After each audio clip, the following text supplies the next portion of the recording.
The following is a conversation with Joscha Bach, VP of Research at the AI Foundation with a history of research positions at MIT and Harvard. Joscha is one of the most unique and brilliant people in the artificial intelligence community, exploring the workings of the human mind, intelligence, consciousness, life on Earth, and the possibly simulated fabric of our universe. I can see myself talking to Joscha many times in the future. Quick summary of the ads. 2 sponsors, ExpressVPN and Cash App. Please consider supporting the podcast by signing up at expressvpn.com/LexPod and downloading Cash App and using code LEXPODCAST. This is the Artificial Intelligence Podcast. If you enjoy it, subscribe on YouTube, review it with 5 stars on Apple Podcasts, support it on Patreon, or simply connect with me on Twitter at Lex Fridman. Since this comes up more often than I ever would have imagined, I challenge you to try to figure out how to spell my last name without using the letter E. And it'll probably be the correct way. As usual, I'll do a few minutes of ads now and never any ads in the middle that can break the flow of the conversation. This show is sponsored by ExpressVPN. Get it at expressvpn.com/LexPod to support this podcast and to get an extra 3 months free on a 1-year package. I've been using ExpressVPN for many years. I love it. I think ExpressVPN is the best VPN out there. They told me to say it, but I think it actually happens to be true. It doesn't log your data, it's crazy fast, and it's easy to use. Literally, just one big power on button. Again, for obvious reasons, it's really important that they don't log your data. It works on Linux and everywhere else too. Shout out to my favorite flavor of Linux, Ubuntu Mate 2004. Once again, get it at expressvpn.com/LexPod to support this podcast and to get an extra 3 months free on a 1-year package. This show is presented by Cash App, the #1 finance app in the App Store. When you get it, use code LEXPODCAST. Cash App lets you send money to friends, buy Bitcoin, and invest in the stock market with as little as $1.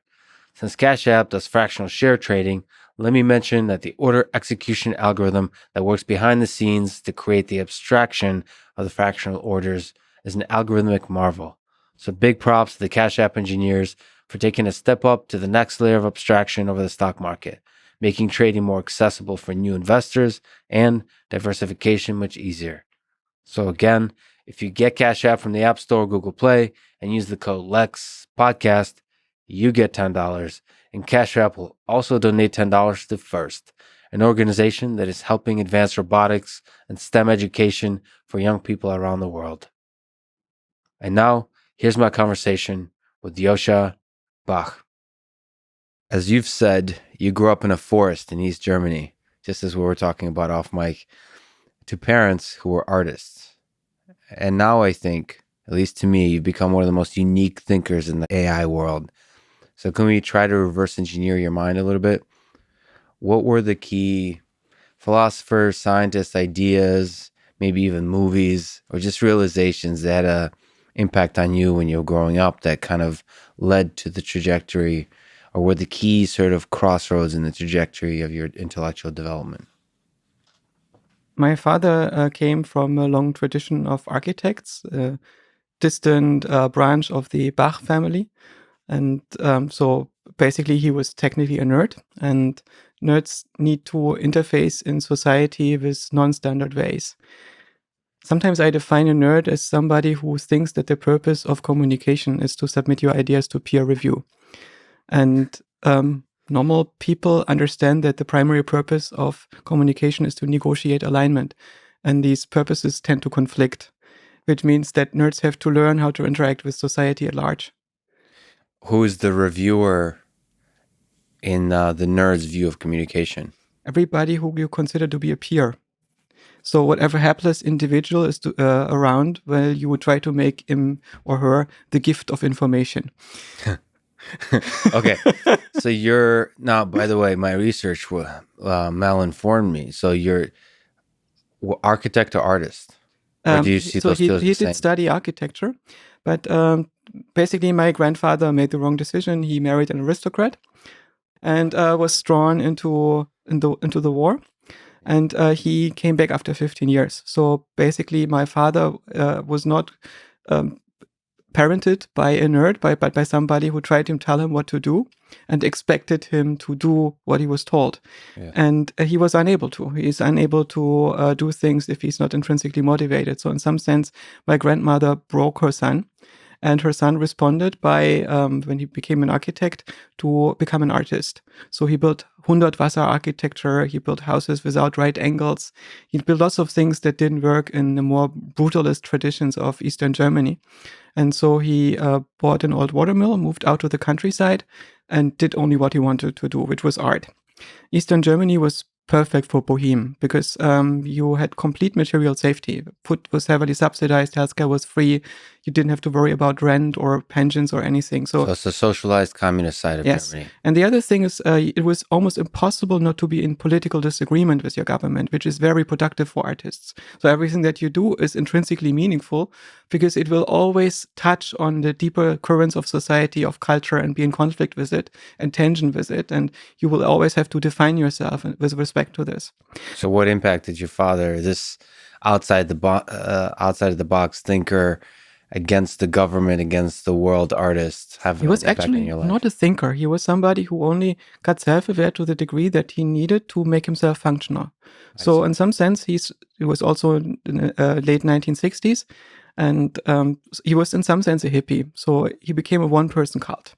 He lived out there in his kingdom. He built big sculpture gardens and started many avenues of art and so on, and convinced a woman to live with him. She was also an architect, and she adored him and decided to share her life with him. And I basically grew up in a big cave full of books. I'm almost feral, and I was bored out there. It was very, very beautiful, very quiet, and quite lonely. So I started to read, and by the time I came to school, I've read everything until 4th grade and then some. And there was not a real way for me to relate to the outside world. And I couldn't quite put my finger on why. And today I know it was because I was a nerd, obviously. And I was the only nerd around. So there were no other kids like me. And there was nobody interested in physics or computing or mathematics and so on.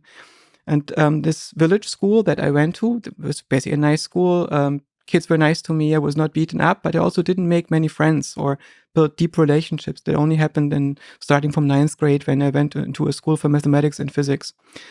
Do you remember any key books from this moment? Yes, I basically read everything. So I went to the library and I worked my way through the children's and young adult sections. And then I read a lot of science fiction. For instance, Stanislav Lem, basically the great author of cybernetics, has influenced me. Back then, I didn't see him as a big influence because everything that he wrote seemed to be so natural to me. And it's only later that I contrasted it with what other people wrote.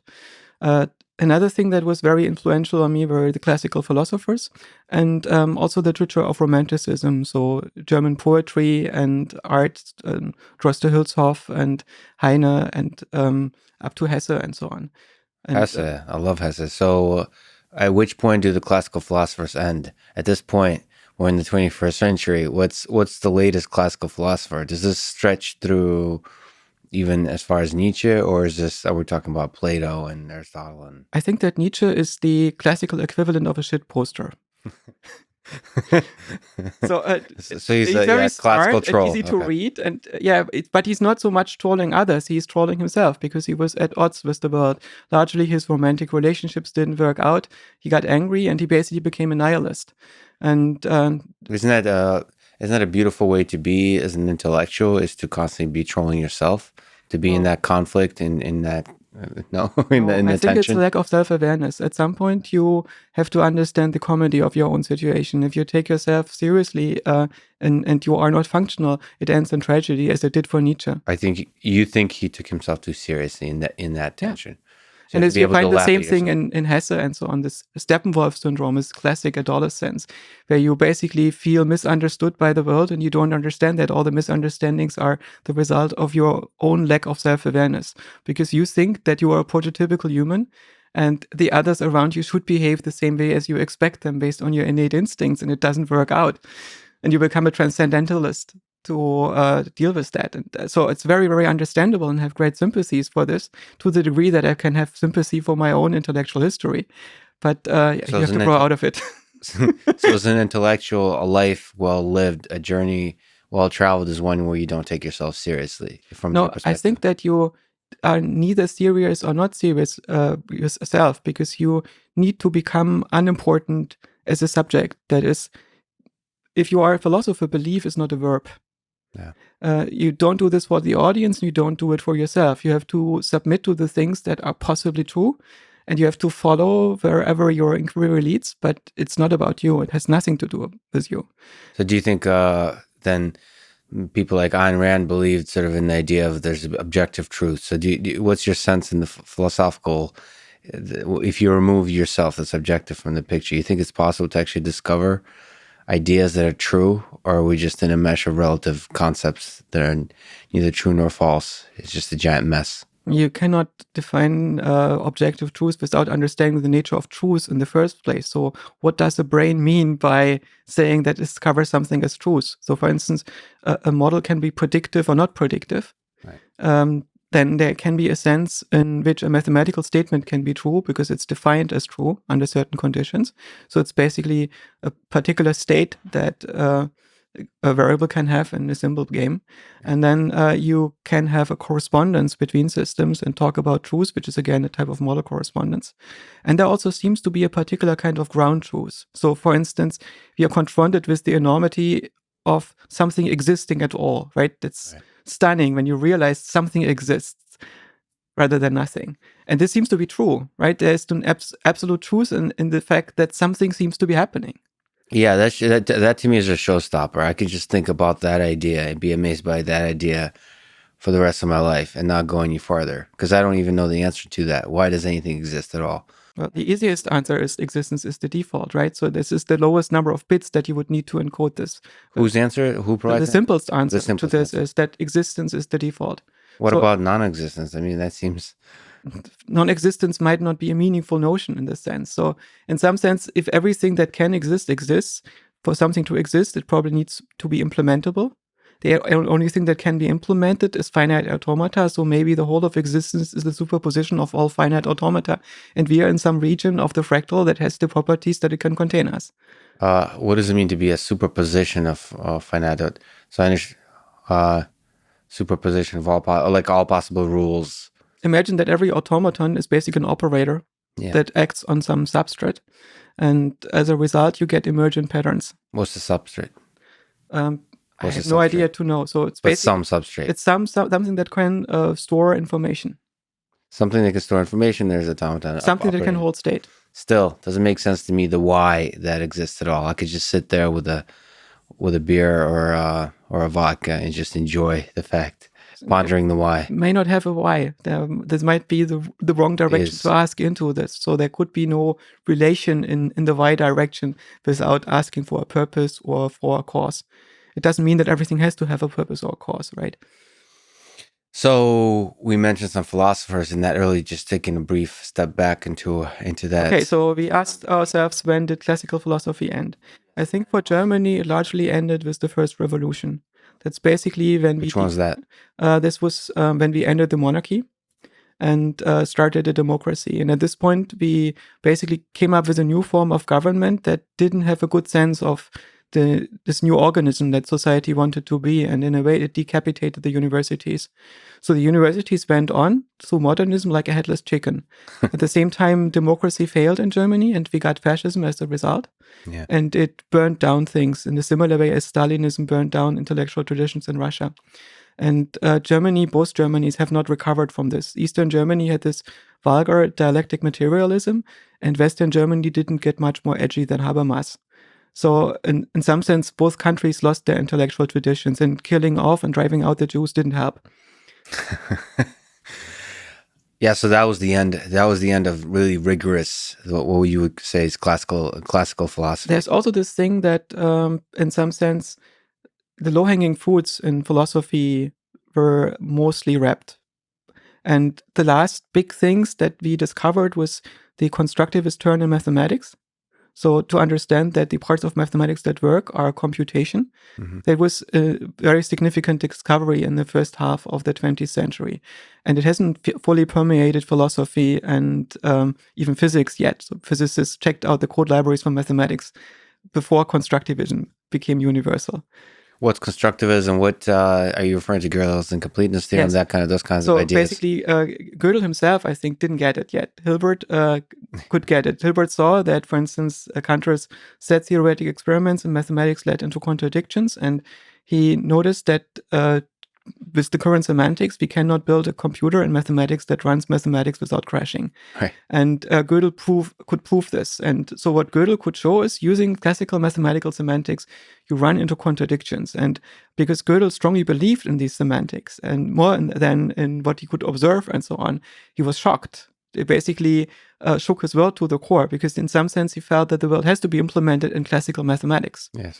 And for Turing, it wasn't quite so bad. I think that Turing could see that the solution is to understand that mathematics was computation all along, which means you, for instance, pi in classical mathematics is a value.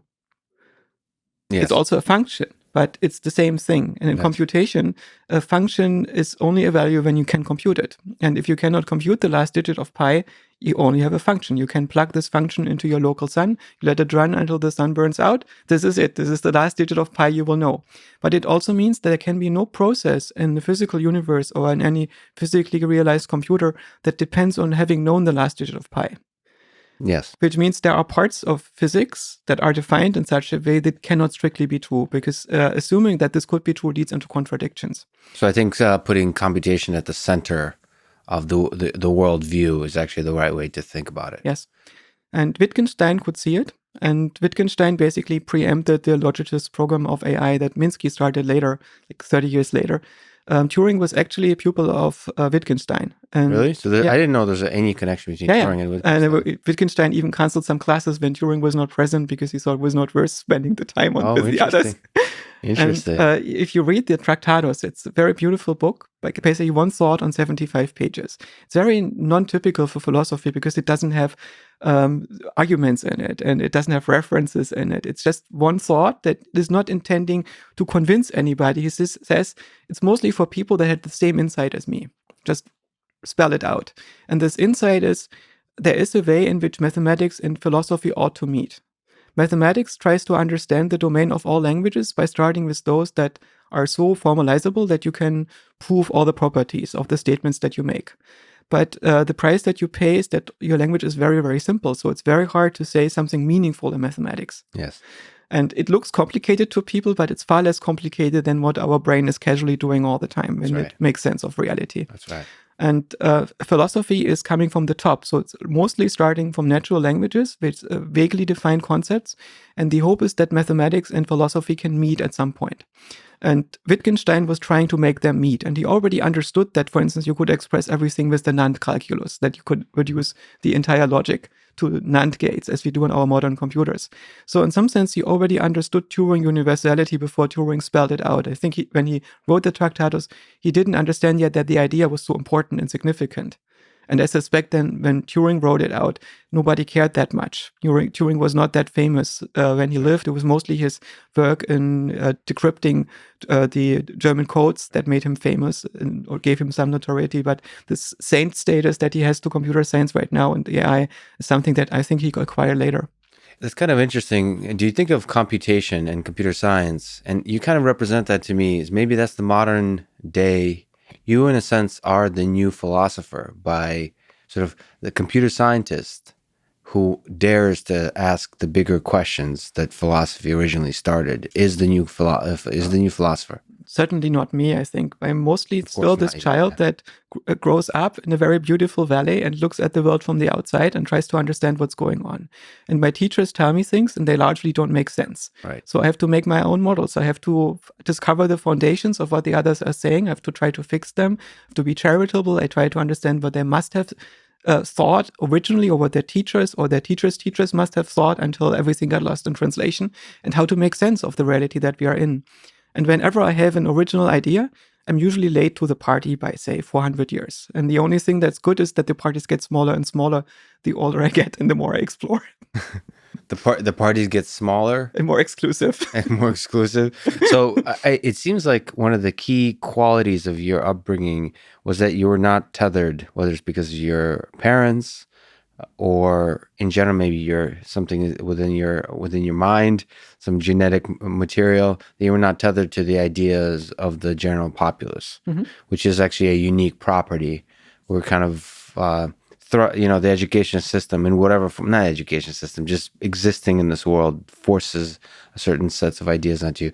Can you disentangle that? Why are you not so tethered? Even in your work today, you seem to not care about perhaps a best paper in Europe's, right?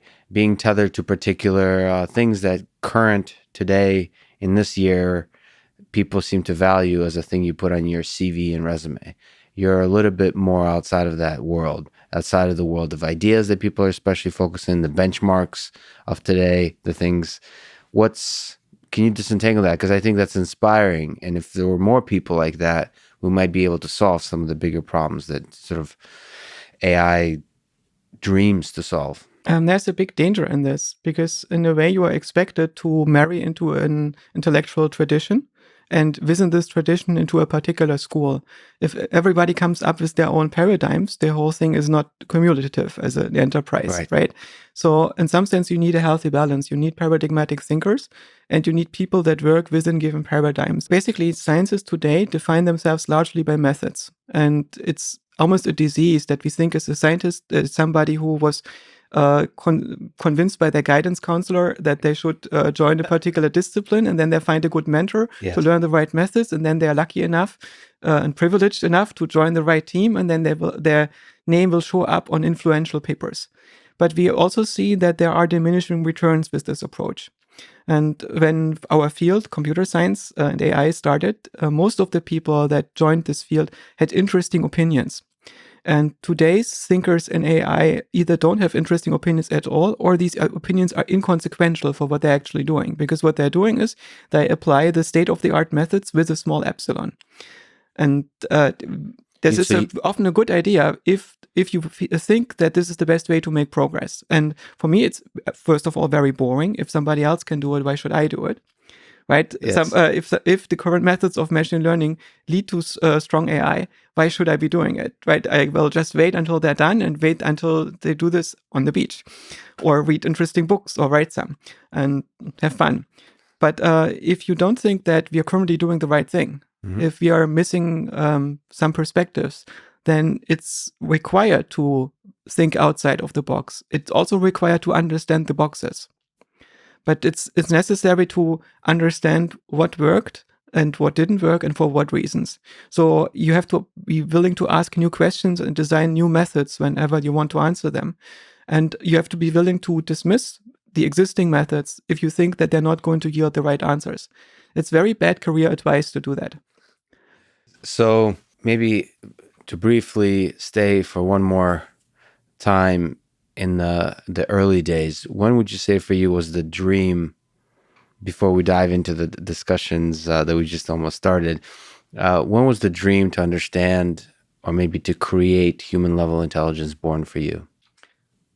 I think that you can see AI largely today as advanced information processing. If you would change the acronym of AI into that, most people in the field would be happy. It would not change anything what they're doing. We're automating statistics, and many of the statistical models are more advanced than what statisticians had in the past. And it's pretty good work. It's very productive. And the other aspect of AI is philosophical project. And this philosophical project is very risky. And very few people work on it. And it's not clear if it succeeds. So first of all, let's listen. You keep throwing sort of a lot of really interesting ideas, and I have to pick which ones we go with. But first of all, you use the term information processing, just information processing, as if it's the muck of existence, as if it's the epitome of like that the entirety of the universe might be information processing, that consciousness, the intelligence might be information processing. So that maybe you can comment on if the advanced information processing is is a limiting kind of realm of ideas. And then the other one is, what do you mean by the philosophical project? So I suspect that general intelligence is the result of trying to solve general problems. So intelligence, I think, is the ability to model. It's not necessarily goal-directed rationality or something. Many intelligent people are bad at this. But it's the ability to be presented with a number of patterns and see a structure in those patterns and be able to predict the next set of patterns, right? To make sense of things. And some problems are very general. Usually intelligence serves control. So you make these models for a particular purpose of interacting as an agent with the world and getting certain results. But it's the intelligence itself is in the sense instrumental to something, but by itself, it's just the ability to make models. And some of the problems are so general that the system that makes them needs to understand what itself is and how it relates to the environment. So as a child, for instance, you notice you do certain things despite you perceiving yourself as wanting different things.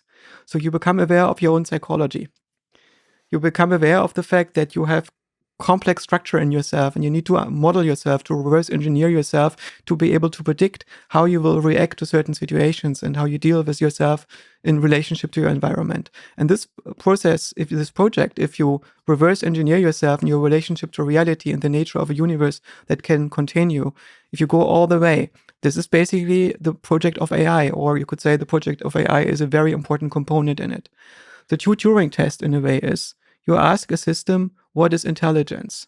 If that system is able to explain what it is, how it works, then you should assign it the property of being intelligent in this general sense. So the test that Turing was administering, in a way, I don't think that he couldn't see it, but he didn't express it yet in the original 1950 paper, is that he was trying to find out whether he was generally intelligent. Because in order to take this test, the rub is, of course, you need to be able to understand what that system is saying. And we don't yet know if we can build an AI. We don't yet know if we are generally intelligent. Basically, you win the Turing test by building an AI. Yes.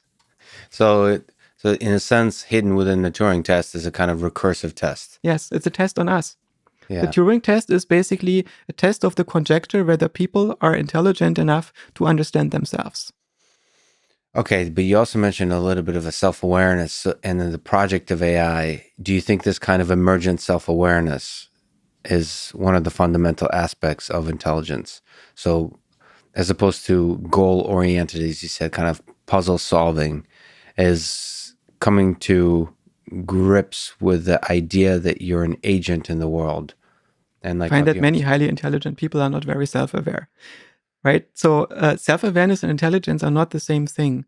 And you can also be self-aware if you have good priors, especially, without being especially intelligent.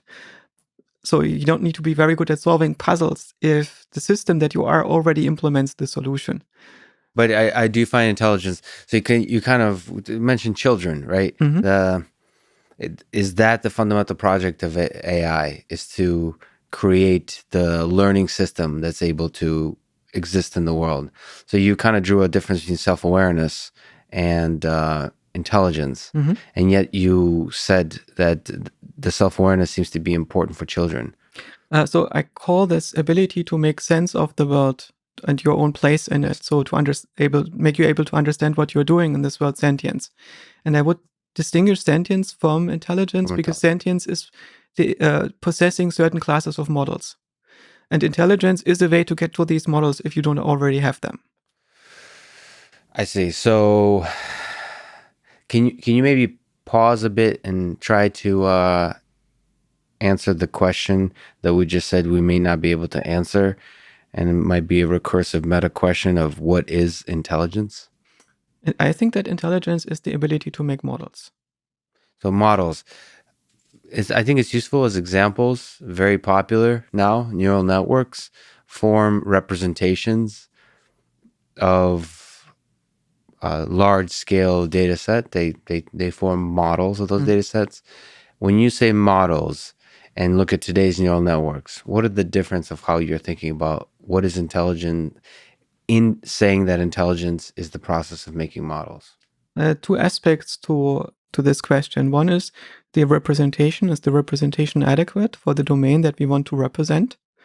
And the other one is the type of the model that you arrive at adequate? So basically, are you modeling the correct domain? And I think in both of these cases, modern AI is lacking still. And I think that I'm not saying anything new here. I'm not criticizing the field. Most of the people that design our paradigms are aware of that. And so one aspect that we are missing is unified learning. When we learn, we at some point discover that everything that we sense is part of the same object, which means we learn it all into one model, and we call this model the universe. So our experience of the world that we are embedded on is not a secret direct wire to physical reality. Physical reality is a weird quantum graph that we can never experience or get access to. But it has these properties that it can create certain patterns at our systemic interface to the world.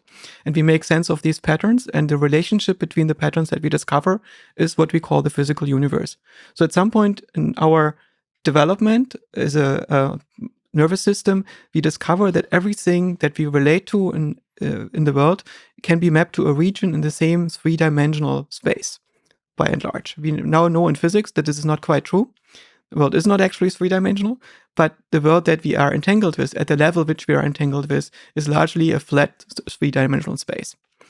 And so this is the model that our brain is intuitively making. And this is, I think, what gave rise to this intuition of res extensa, of this material world, this material domain. It's one of the mental domains, but it's just the class of all models that relate to this environment, this three-dimensional physics engine in which we are embedded. Physics engine in which we're embedded. I love that. Right? Just slowly pause. So the quantum graph, I think you called, which is the real world, which you can never get access to. There's a bunch of questions I want to sort of disentangle that, but maybe one useful one of your recent talks I looked at. Can you just describe the basics? Can you talk about what is dualism, what is idealism, what is materialism, what is functionalism, and what connects with you most in terms of, because you just mentioned there's a reality we don't have access to. Mm-hmm. Okay. What does that even mean? And why don't we get access to it? Aren't we part of that reality? Why can't we access it? So the particular trajectory that mostly exists in the West is the result of our indoctrination by a cult for 2,000 years. A cult? Which yes, one? The Catholic yes. cult mostly. Yes. And for better or worse, right? It has created or defined many of the modes of interaction that we have that has created this society, but it has also in some sense scarred our rationality. And the intuition that exists, if you would translate the mythology of the Catholic Church into the modern world, is that the world in which you and me interact is something like a multiplayer role-playing adventure. Yes. And the money and the objects that we have in this world, this is all not real. Or as Eastern philosophers would say, it's Maya. It's just stuff that it appears to be meaningful, and this embedding in this meaning, if you believe in it, is samsara. It's basically the identification with the needs of the mundane, secular, everyday existence. And the Catholics also introduced the notion of higher meaning, the sacred. And this existed before, but eventually the natural shape of God is the Platonic form of the civilization that you're part of. It's basically the superorganism that is formed by the individuals as an intentional agent. And basically the Catholics used a relatively crude mythology to implement software on the minds of people and get the software synchronized to make them walk in lockstep, to basically get this God online and to make it efficient and effective. And I think God technically is just a self that spans multiple brains, as opposed to your and myself, which mostly exists just on one brain, right? Yeah. And so in some sense, you can construct a self functionally as a function that is implemented by brains that exists across brains.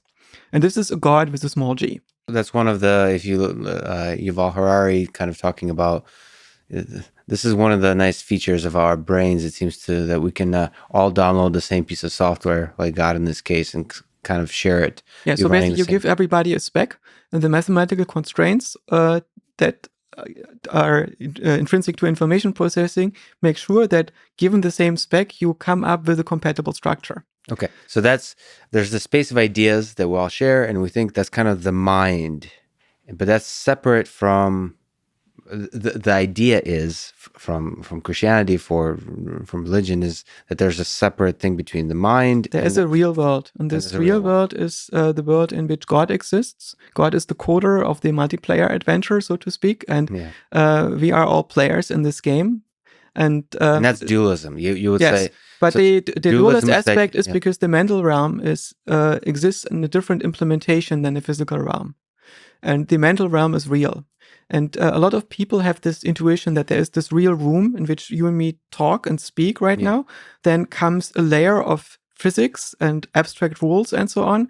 And then comes another real room where our souls are. And our true form is the thing that gives us phenomenal experience. And this is, of course, a very confused notion that you would get. And it's the result of connecting materialism and idealism in the wrong way. So, okay, I apologize, but I think it's really helpful if we just try to define terms. Like, what is dualism? What is idealism? What is materialism for people that don't know? So the idea of dualism in our cultural tradition is that there are two substances, a mental substance and a physical substance, and they interact by different rules. And the physical world is basically causally closed and is built on a low-level causal structure. So they're basically a bottom level that is causally closed, that's entirely mechanical. And mechanical in the widest sense. So it's computational. There's basically a physical world in which information flows around, and physics describes the laws of how information flows around in this world. Would you compare it to like a computer where you have a hardware and software? The computer is a generalization of information flowing around. Basically, what Turing discovered, that there is a universal principle. You can define this universal machine that is able to perform all the computations. So all these machines have the same power. This means that you can always define a translation between them as long as they have unlimited memory to be able to perform each other's computations. So would you then say that materialism is this whole world is just the hardware and idealism is this whole world is just the software? Not quite. I think that most idealists don't have a notion of software yet, because software also comes down to information processing. Right, so what you notice is the only thing that is real to you and me is this experiential world in which things matter, in which things have taste, in which things have color, phenomenal content, and so on. And you realize are bringing up consciousness, okay? And this is distinct from the physical world, in which things have values only in an abstract sense, and you only look at cold patterns moving around. So how does anything feel like something? And this connection between the two things is very puzzling to a lot of people, and of course to many philosophers. So idealism starts out with the notion that mind is primary, materialism thinks that matter is primary. Yes. And so for the idealist, the material patterns that we say playing out are part of the dream that the mind is dreaming. And we exist in a mind on a higher plane of existence, if you want. And for the materialist, there is only this material thing, and that generates some models, and we are the result of these models.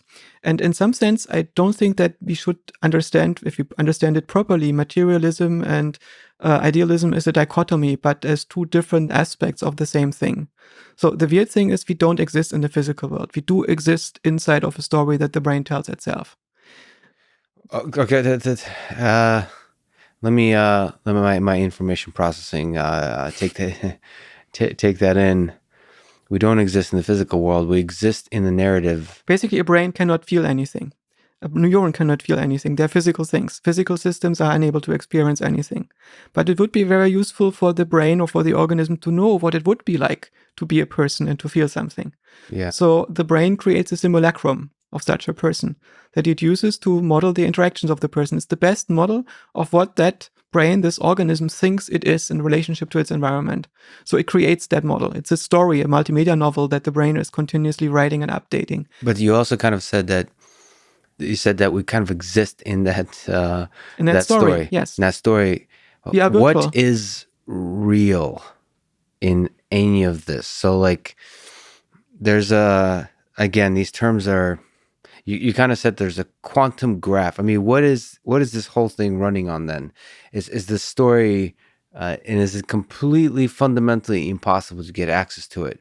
Because isn't the story isn't the brain in something, existing in some kind of context? So what we can identify as computer scientists, we can engineer systems and test our theories this way that may have the necessary and sufficient properties to produce the phenomena that we are observing, which is there is a self in a virtual world that is generated in somebody's neocortex that is contained in the skull of this primate here. And when I point at this indexicality is of course wrong.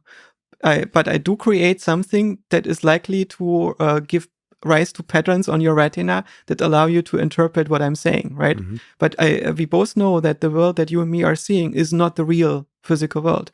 What we are seeing is a virtual reality generated in your brain to explain the patterns on your retina. How close is it to the real world? That's kind of the question. Is it when you have like people like Donald Hoffman, let's say that like that you're really far away. The thing we're seeing, you and I now, that interface we have is very far away from anything. Like we don't even have anything close like to the sense of what the real world is. Or is it a very surface piece of architecture? Imagine you look at the Mandelbrot fractal, right? This famous thing that Bernard Mandelbrot discovered. Mandelbrot, If you see an overall shape in there, right? But you know that if you truly understand it, you know it's 2 lines of code. It's basically in a series that is being tested for complex numbers in the complex number plane for every point. And for those where the series is diverging, you paint this black. Yes. And where it's converging, you don't.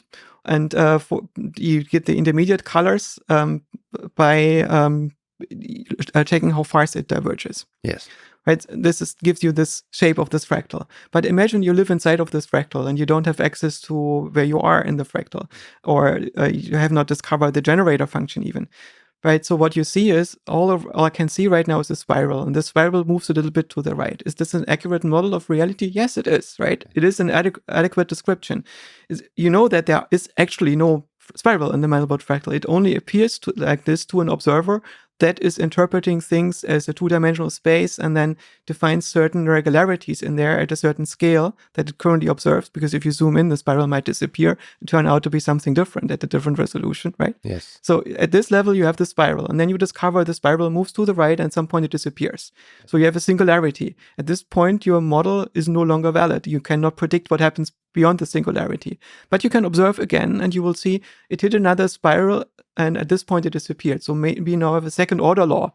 And if you make 30 layers of these laws, then you have a description of the world that is similar to the one that we come up with when we describe the reality around us. It's reasonably predictive. It does not cut to the core of it. It does not explain how it's being generated, how it actually works, but it's relatively good to explain the universe that we are entangled with. But you don't think the tools of computer science, the tools of physics could step outside, see the whole drawing, and get at the basic mechanism of how the pattern, the spirals are generated? Imagine you would find yourself embedded into a Mandelbrot fractal and you try to figure out what works, and you somehow have a Turing machine with enough memory to think. And as a result, you come to this idea, it must be some kind of automaton. And maybe you just enumerate all the possible automata until you get to the one that produces your reality. Yeah. So you can identify necessary and sufficient condition. For instance, we discover that mathematics itself is the domain of all languages.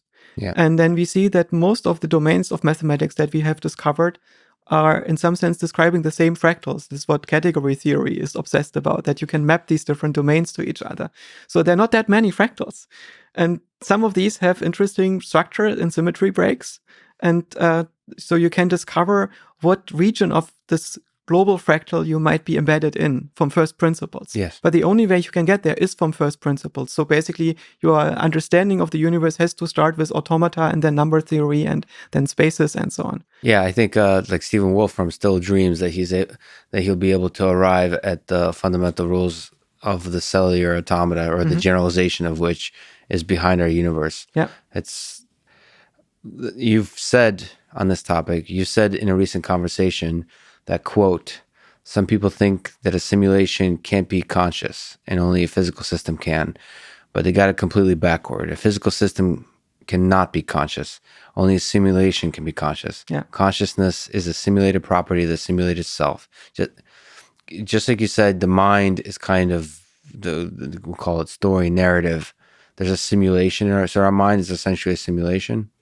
Usually, I try to use the terminology so that the mind is basically the principles that produce the simulation. It's the software that is implemented by your brain.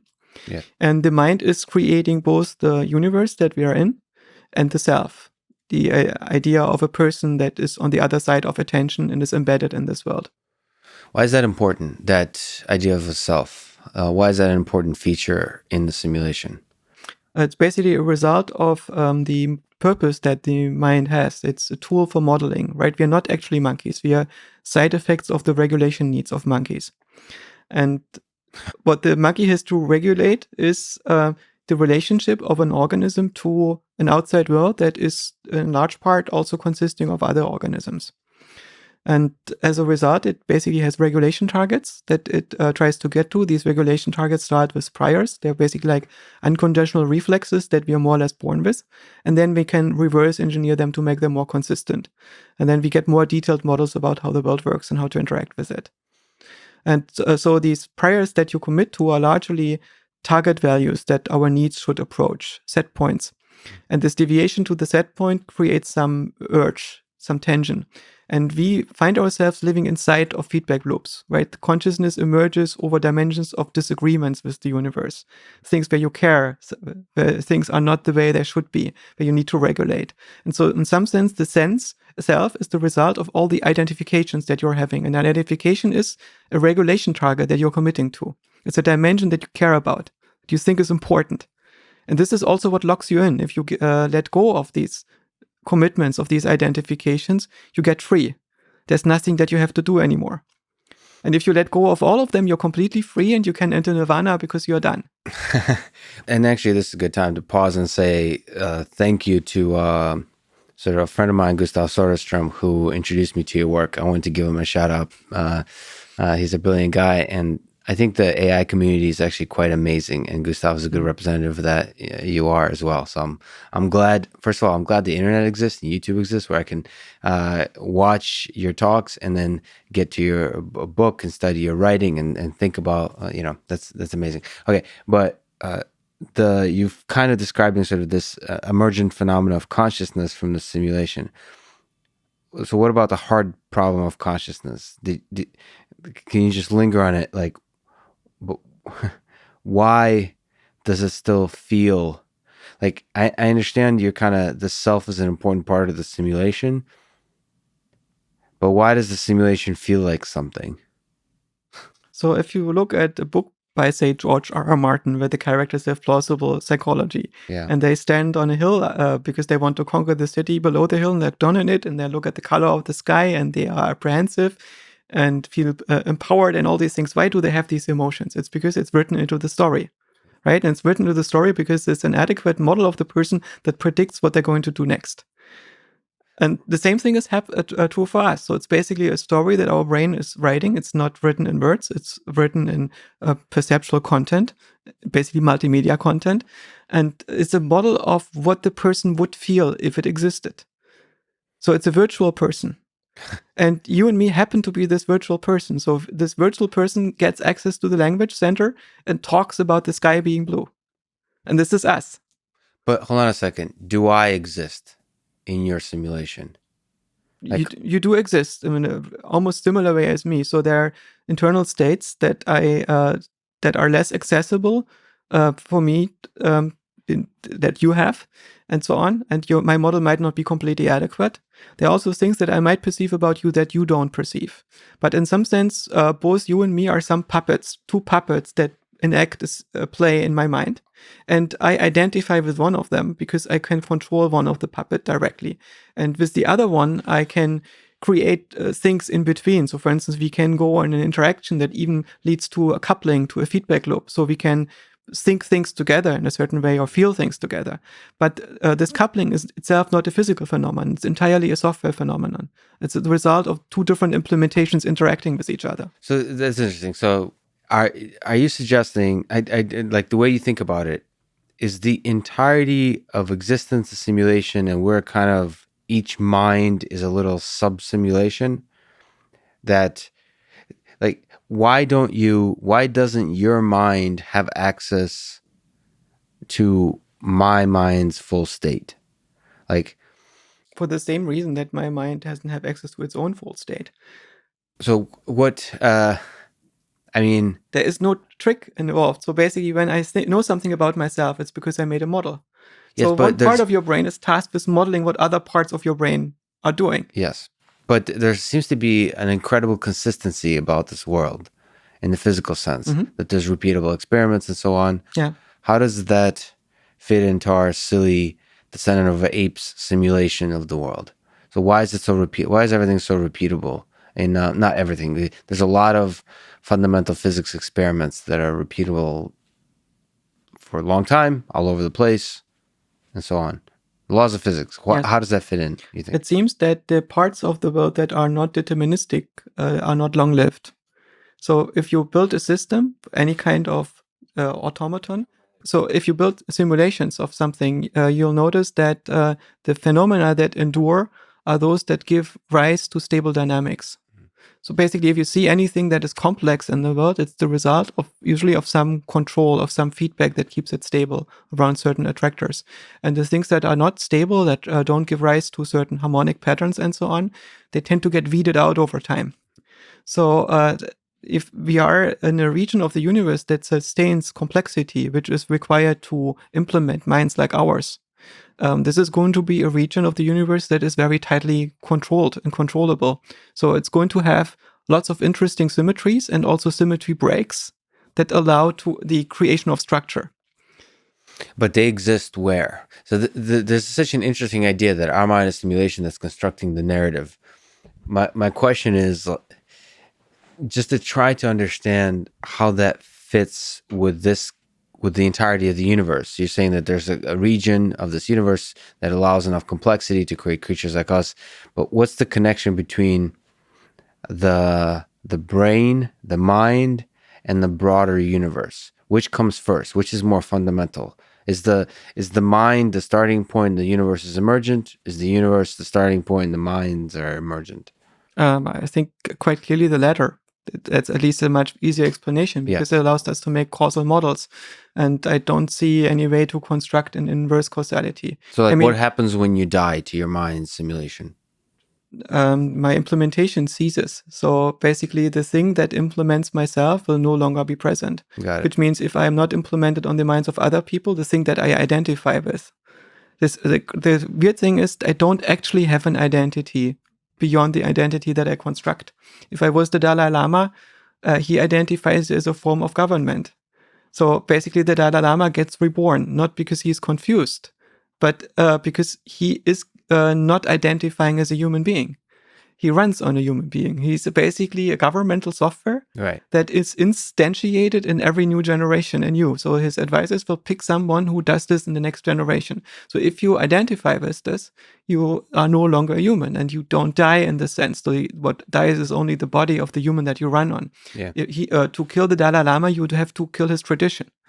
And if we look at ourselves, we realize that we are to a small part like this, most of us. So for instance, if you have children, you realize something lives on in them. Or if you spark an idea in the world, something lives on. Or if you identify with a society around you, because you are in part that. You're not just this human being. Yeah, so in a sense, you are kind of like a Dalai Lama in the sense that you, Joscha Bach, is just a collection of ideas. So like you have this operating system on which a bunch of ideas live and interact, and then once you die, they kind of some of them jump off the ship. Put it the other way. Identity is a software state. It's a construction. It's not physically real. Identity is not a physical concept. It's basically a representation of different objects on the same world line. But identity lives and dies. Are you attached to this? What's the fundamental thing? Is it the ideas that come together to form identity, or is each individual identity actually a fundamental thing? It's a representation that you can get agency over if you care. So basically, you can choose what you identify with if you want to. No, but it just seems if the mind is not real, if it's not that the birth and death is not a crucial part of it. Well, maybe I'm silly. Maybe I'm attached to this whole biological organism, but it seems that being a physical object in this world is an important aspect of birth and death. Like it feels like it has to be physical to die. It feels like simulations don't have to die. The physics that we experience is not the real physics. There is, for instance, no color and sound in the real world. Color and sound are types of representations that you get if you want to model reality with oscillators, right? So colors and sound, in some sense, have octaves. Yes. And it's because they are represented probably with oscillators, right? So that's why colors form a circle of hues. And colors have harmonics, sounds have harmonics as a result of synchronizing oscillators in the brain, right? So the world that we subjectively interact with is fundamentally the result of the representation mechanisms in our brain. They are mathematically, to some degree, universal. There are certain regularities that you can discover in the patterns and not others. Yes. But the patterns that we get, this is not the real world. The world that we interact with is always made of too many parts to count, right? So when you look at this table and so on, it's consisting of so many molecules and atoms that you cannot count them. So you only look at the aggregate dynamics, at limit dynamics. If you had almost infinitely many particles, what would be the dynamics of the table? And this is roughly what you get. So geometry that we are interacting with is the result of discovering those operators that work in the limit that you get by building an infinite series that converges. For those parts where it converges, it's geometry. For those parts where it doesn't converge, it's chaos. Right, and then so all of that is filtered through the sort of the consciousness that's emergent in our narrative. So the consciousness gives it color, gives it feeling, gives it flavor. So I think the feeling, flavor, and so on is given by the relationship that a feature has to all the other features. It's basically a giant relational graph that is our subjective universe. The color is given by those aspects of the representation or this experiential color where you care about, where you have identifications, where something means something, where you are the inside of a feedback loop. And the dimensions of caring are basically dimensions of this motivational system that we emerge over. The meaning of the relations, the graph. Can you elaborate on that a little bit? Like where does maybe we can even step back and ask the question of what is consciousness to be sort of more systematic. Like how do you think about consciousness? I think that consciousness is largely a model of the contents of your attention. It's a mechanism that has evolved for a certain type of learning. At the moment, our machine learning systems largely work by building chains of weighted sums of real numbers with some nonlinearity. And you learn by piping an error signal through these different chained layers and adjusting the weights in these weighted sums. And you can approximate most polynomials with this if you have enough training data. But the price is you need to change a lot of these weights. Basically, the error is piped backwards into the system until it accumulates at certain junctures in the network. And everything else evens out statistically. And only at these junctures, this is where you had the actual error in the network, and you make the change there. This is a very slow process. And our brains don't have enough time for that because we don't get old enough to play Go the way that our machines learn to play Go. So instead, what we do is in attention-based learning, we pinpoint the probable region in the network where we can make an improvement. And then we store this binding state together with the expected outcome in a protocol. And this ability to make indexed memories for the purpose of learning to revisit these commitments later, this requires a memory of the contents of our attention. Another aspect is when I construct my reality, I make mistakes. So I see things that turn out to be reflections or shadows and so on, which means I have to be able to point out which features of my perception gave rise to a present construction of reality. So the system needs to pay attention to the features that are currently in its focus. And it also needs to pay attention to whether it pays attention itself, in part because the attentional system gets trained with the same mechanism, so it's reflexive, but also in part because your attention lapses if you don't pay attention to the attention itself. Right? So is the thing that I'm currently seeing just a dream that my brain has spun off into some kind of daydream, or am I still paying attention to my percept? So you have to periodically go back and see whether you're still paying attention. And if you have this loop and you make it tight enough between the system becoming aware of the contents of its attention and the fact that it's paying attention itself and makes attention the object of its attention, I think this is the loop over which we wake up. So there's this attentional mechanism that's somehow self-referential, that's fundamental to what consciousness is. Mm-hmm. So Just ask you a question. I don't know how much you're familiar with the recent breakthroughs in natural language processing. They use attentional mechanisms. They use something called transformers to learn patterns in sentences by allowing the network to focus its attention to particular parts of the sentence at each individual. So like parameterize and make it learnable the dynamics of a sentence by having like a little window into the sentence. Do you think that's like a little step towards that eventually will take us to the intentional mechanisms from which consciousness can emerge? Not quite. I think it models only one aspect of attention. In the early days of automated language translation, there was an example that I found particularly funny, where somebody tried to translate a text from English into German, and it was a bat broke the window. And the translation in German was eine Fledermaus zerbrach das Fenster mit einem Baseballschläger. So to translate back into English, a bat, this flying mammal, broke the window with a baseball bat. Yes. And it seemed to be the most similar to this program because it somehow maximized the possibility of translating the concept bat into German in the same sentence. And this is a mistake that the transformer model is not doing because it's tracking identity. And the attentional mechanism in the transformer model is basically putting its finger on individual concepts and make sure that these concepts pop up later in the text. Yeah. And tracks basically the individuals through the text. And it's why the system can learn things that other systems couldn't before it, which makes it, for instance, possible to write a text where it talks about the scientist, then the scientist has a name and has a pronoun, and it gets a consistent story about that thing. What it does not do, it doesn't fully integrate this. So this meaning falls apart at some point. It loses track of this context. It does not yet understand that everything that it says has to refer to the same universe. And this is where this thing falls apart. But the attention in the transformer model does not go beyond tracking identity. And tracking identity is an important part of attention, but it's a different, very specific attentional mechanism. And it's not the one that gives rise to the type of consciousness that we have. Okay, just to linger on it, what do you mean by identity in the context of language? So when you talk about language, we have different words that can refer to the same concept. Got it. And in the sense so space that, of concepts. So yes, and it can also be in a nominal sense or in a lexical sense that you say where this word does not only refer to this class of objects, but it refers to a definite object, to some kind of agent that waves their way through the story and is only referred by different ways in the language.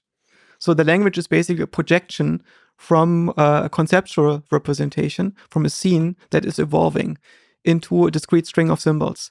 And what the transformer is able to do, it learns aspects of this projection mechanism that other models couldn't learn. So have you ever seen an artificial intelligence or any kind of construction idea that allows for, unlike neural networks or perhaps within neural networks, that's able to form something where the space of concepts continues to be integrated? So what you're describing, building a knowledge base, building this consistent larger and larger sets of ideas that would then allow for a deeper understanding. Wittgenstein thought that we can build everything from language, from basically a logical grammatical construct. And I think to some degree, this was also what Minsky believed.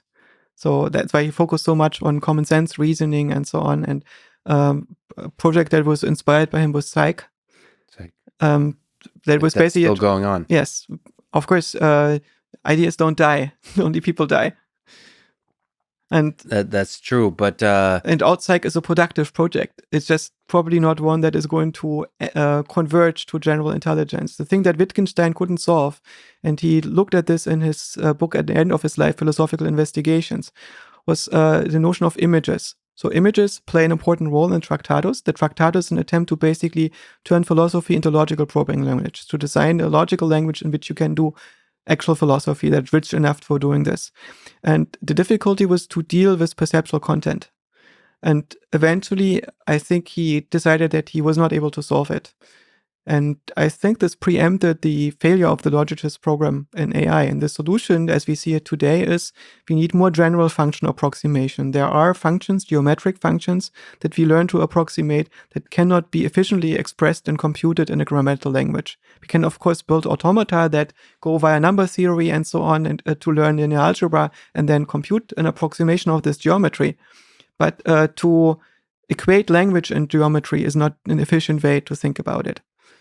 So functional, well, you kind of just said that neural networks are sort of, the approach that neural networks takes is actually more general than what can be expressed through language. Yes. So what can be efficiently expressed through language at the data rates at which we process grammatical language. Okay, so you don't think language is, so you disagree with Wittgenstein that language is not fundamental to... I agree with Wittgenstein. I just agree with the late Wittgenstein. And I also agree with the beauty of the early Wittgenstein. I think that the Tractatus itself is probably the most beautiful philosophical text that was written in the 20th century. But language is not fundamental to cognition and intelligence and consciousness. So I think that language is a particular way, or the natural language that we're using is a particular level of abstraction that we use to communicate with each other. But the languages in which we express geometry are not grammatical languages in the same sense. So they work slightly different. They're more general expressions of functions. And I think the general nature of a model is you have a bunch of parameters. These have a range. These are the variances of the world. And you have relationships between them, which are constraints, which say if certain parameters have these values, then other parameters have to have the following values. And this is a very early insight in computer science. And I think some of the earliest formulations is the Boltzmann machine. And the problem with the Boltzmann machine is that while it has a measure of whether it's good, this is basically the energy on the system, the amount of tension that you have left in the constraints where the constraints don't quite match. It's very difficult to, despite having this global measure, to train it. Because if you, as soon as you add more than trivially few elements, parameters into the system, it's very difficult to get it settled in the right architecture. And so the solution that Hinton and Czernovsky found was to use a restricted Boltzmann machine, which uses the hidden links, the internal links in the Boltzmann machine, and only has basically the input and output layer. But this limits the expressivity of the Boltzmann machine. So now he builds a network of these primitive Boltzmann machines. And in some sense, you can see a almost continuous development from this to the deep learning models that we're using today, even though we don't use Boltzmann machines at this point. But the idea of the Boltzmann machine is you take this model, you clamp some of the values to perception, and this forces the entire machine to go into a state that is compatible with the states that you currently perceive. Right. And this state is your model of the world. Right, so I think it's a very general way of thinking about models, but we have to use a different approach to make it work. And this is, we have to find different networks that train the Boltzmann machine. So the mechanism that trains the Boltzmann machine and the mechanism that makes the Boltzmann machine settle into its state are distinct from the constrained architecture of the Boltzmann machine itself. The kind of mechanism that we want to develop, you're saying? Yes. So the direction in which I think our research is going to go is going to, for instance, what you notice in perception is our perceptual models of the world are not probabilistic but possibilistic, which means what's that mean? You should be able to perceive things that are improbable but possible. Right? A perceptual state is valid not if it's probable but if it's possible, if it's coherent. Yeah. So if you see a tiger coming after you, you should be able to see this even if it's unlikely. And the probability is necessary for convergence of the model. So given the state of possibilities that is very, very large and a set of perceptual features, how should you change the states of the model to get it to converge with your perception? Oh. But the space of ideas that are coherent with the context that you're sensing is perhaps not as large. I mean, that's perhaps pretty small. The degree of coherence that you need to achieve depends, of course, how deep your models go. That is, for instance, politics is very simple when you know very little about game theory and human nature. Yes. So the younger you are, the more obvious it is how politics should work, right? Yes. And because you get a coherent aesthetics from relatively few inputs. And the more layers you model, reality, the harder it gets to satisfy all the constraints. So, the current neural networks are fundamentally supervised learning system with a feed-forward neural network. You use backpropagation to learn. Mm-hmm. What's your intuition about what kind of mechanisms might we move towards to improve the learning procedure? I think one big aspect is going to be meta-learning, and architecture search starts in this direction. In some sense, the first wave of AI, classical AI, worked by identifying a problem and a possible solution and implementing the solution, right? Program that plays chess. And right now we are in the second wave of AI. So instead of writing the algorithm that implements the solution, we write an algorithm that automatically searches for an algorithm that implements the solution. So the learning system, in some sense, is an algorithm that itself discovers the algorithm that solves the problem, like Go. Go is too hard to implement the solution by hand, but we can implement an algorithm that finds the solution. Yeah, so let's move to the third stage, right? The third stage would be meta-learning. Find an algorithm that discovers a learning algorithm for the given domain. Our brain is probably not a learning system, but a meta-learning system. This is one way of looking at what we are doing. There is another way, if you look at the way our brain is, for instance, implemented. There is no central control that tells all the neurons how to wire up. Yes. Instead, every neuron is an individual reinforcement learning agent. Every neuron is a single-celled organism that is quite complicated and in some sense quite motivated to get fed. Yes. And it gets fed if it fires on average at the right time. Yes. And the right time depends on the context that this neuron exists in, which is the electrical and chemical environment that it has. So it basically has to learn a function over its environment that tells us when to fire to get fed. Mm-hmm. Or if you see it as a reinforcement learning agent, every neuron is in some sense making a hypothesis when it sends a signal and tries to pipe a signal through the universe and tries to get positive feedback for it.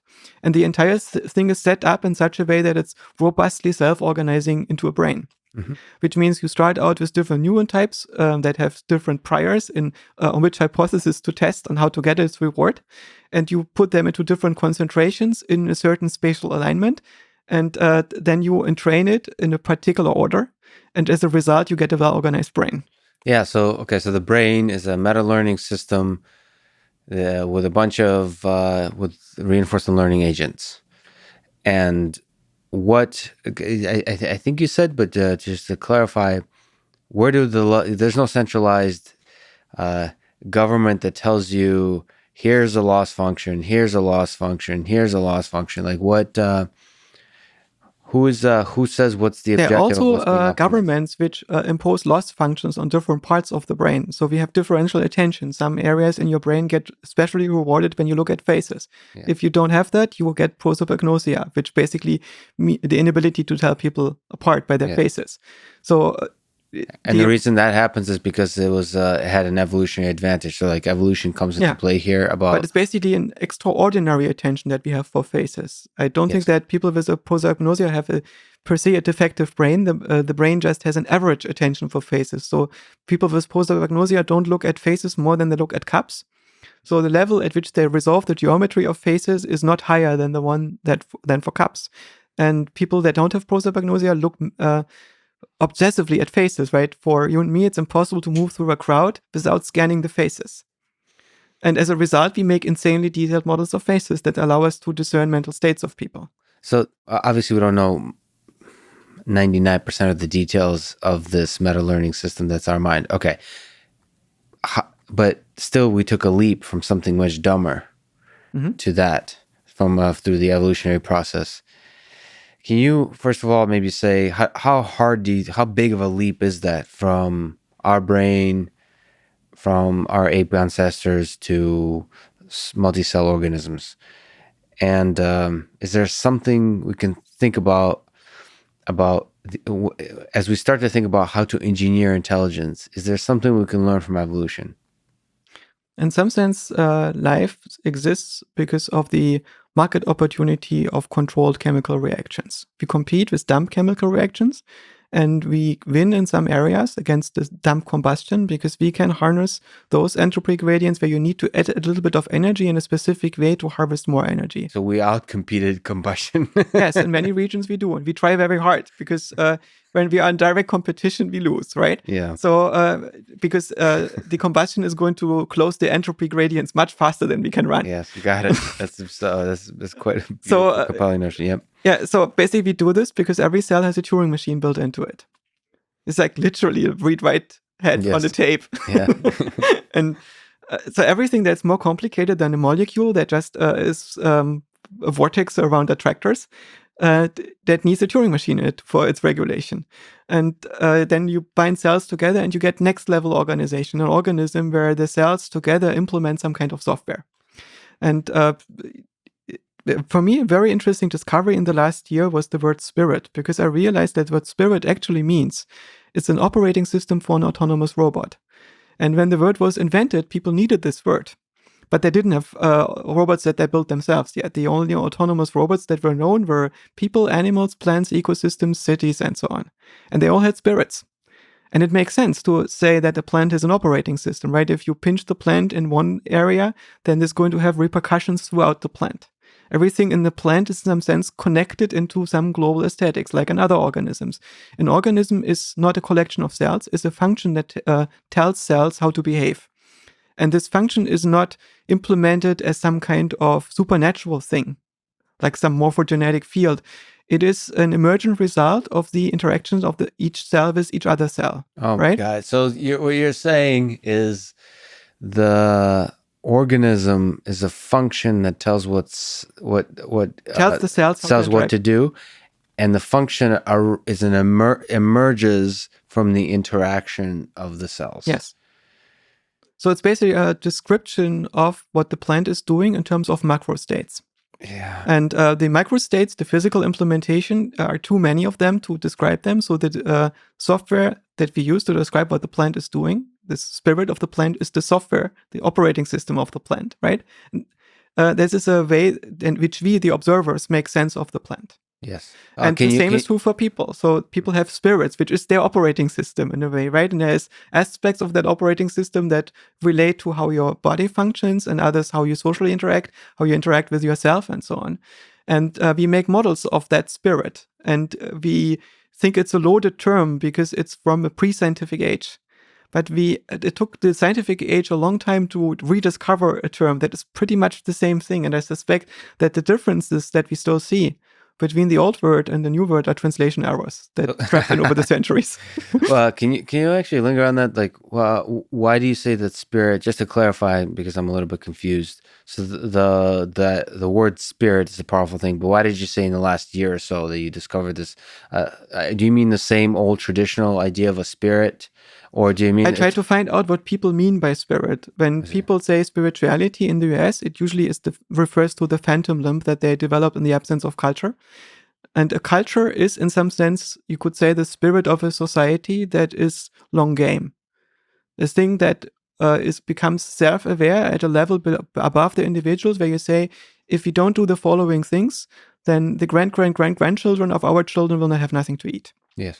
So if you take this long scope where you try to maximize the length of the game that you are playing as a species, you realize that you're part of a larger thing that you cannot fully control. You probably need to submit to the ecosphere instead of trying to completely control it. Right? There needs to be a certain level at which we can exist as a species if we want to endure. And our culture is not sustaining this anymore. We basically made this bet with the Industrial Revolution that we can control everything. And the modernist societies with basically unfettered growth led to a situation in which we depend on the ability to control the entire planet. And since we are not able to do that, as it seems, this culture will die. And we realize that it doesn't have a future, right? We called our children Generation Z. It's not a very optimistic thing to do. Yeah, so you can have this kind of intuition that our civilization, you said culture, but you really mean the spirit of the civilization, the entirety of the civilization may not exist for long. Yeah. So can you untangle that? What's your intuition behind that? So you kind of offline mentioned to me that the Industrial Revolution was kind of the moment we agreed to accept the offer, sign on the paper, on the dotted line with the Industrial Revolution, we doomed ourselves. Can you elaborate on that? This is suspicion. I, of course, don't know how it plays out. But of course. It seems to me that in a society in which you leverage yourself very far over an entropic abyss without land on the other side, it's relatively clear that your cantilever is at some point going to break down into this entropic abyss, and you have to pay the bill. Okay, Russia's my first language, and I'm also an idiot. Me too. This is just two apes instead of playing with the banana, trying to have fun by talking. Okay, anthropic what? And what's anthropic? Entropic. Entropic. So entropic in the sense of entropy. Entropic. Got it. Yes. So this and entropic. What was the other word you used? Abyss. What's that? It's a big gorge. Abyss. Abyss, yes. Entropic abyss. So many of the things you say are poetic. It's and also breaking my brain. It's amazing, right? Yeah, it's mispronounced, which makes it even more poetic. Because Wittgenstein would be proud. So entropic abyss. Okay, let's rewind then. The Industrial Revolution. So how does that get us into the entropic abyss? So in some sense, we burned 100 million years worth of trees to get everybody plumbing. Yes. And the society that we had before that had a very limited number of people. So basically since 0 BC, we hovered between 300 and 400 million people. Yes. And this only changed with the Enlightenment and the subsequent Industrial Revolution. And in some sense, the Enlightenment freed our rationality and also freed our norms from the pre-existing order gradually. And it was a process that basically happened in feedback loops, so it was not that just one caused the other. It was a dynamic that started. And the dynamic worked by basically increasing productivity to such a degree that we could feed all our children. Yep. And I think the definition of poverty is that you have as many children as you can feed before they die, which is in some sense the state that all animals on Earth are in. The definition of poverty is having enough. So you can have only so many children as you can feed, and if you have more, they die. Yes. And in our societies, you can basically have as many children as you want, and they don't die. Right. So the reason why we don't have as many children as we want is because we also have to pay a price in terms of we have to insert ourselves in the lower social stratum if we have too many. So basically everybody in the under, middle, and lower upper class has only a limited number of children. Because having more of them would mean a big economic hit to the individual families. Yes. Because children, especially in the US, super expensive to have. And you only are taken out of this if you are basically super rich or if you are super poor. If you're super poor, it doesn't matter how many kids you have because your status is not going to change. And these children are largely not going to die of hunger.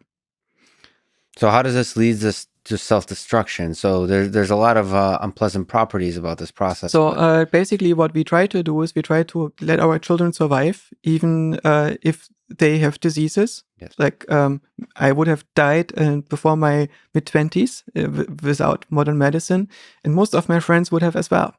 And so many of us wouldn't live without the advantages of modern medicine and modern industrialized society. We get our protein largely by subduing the entirety of nature.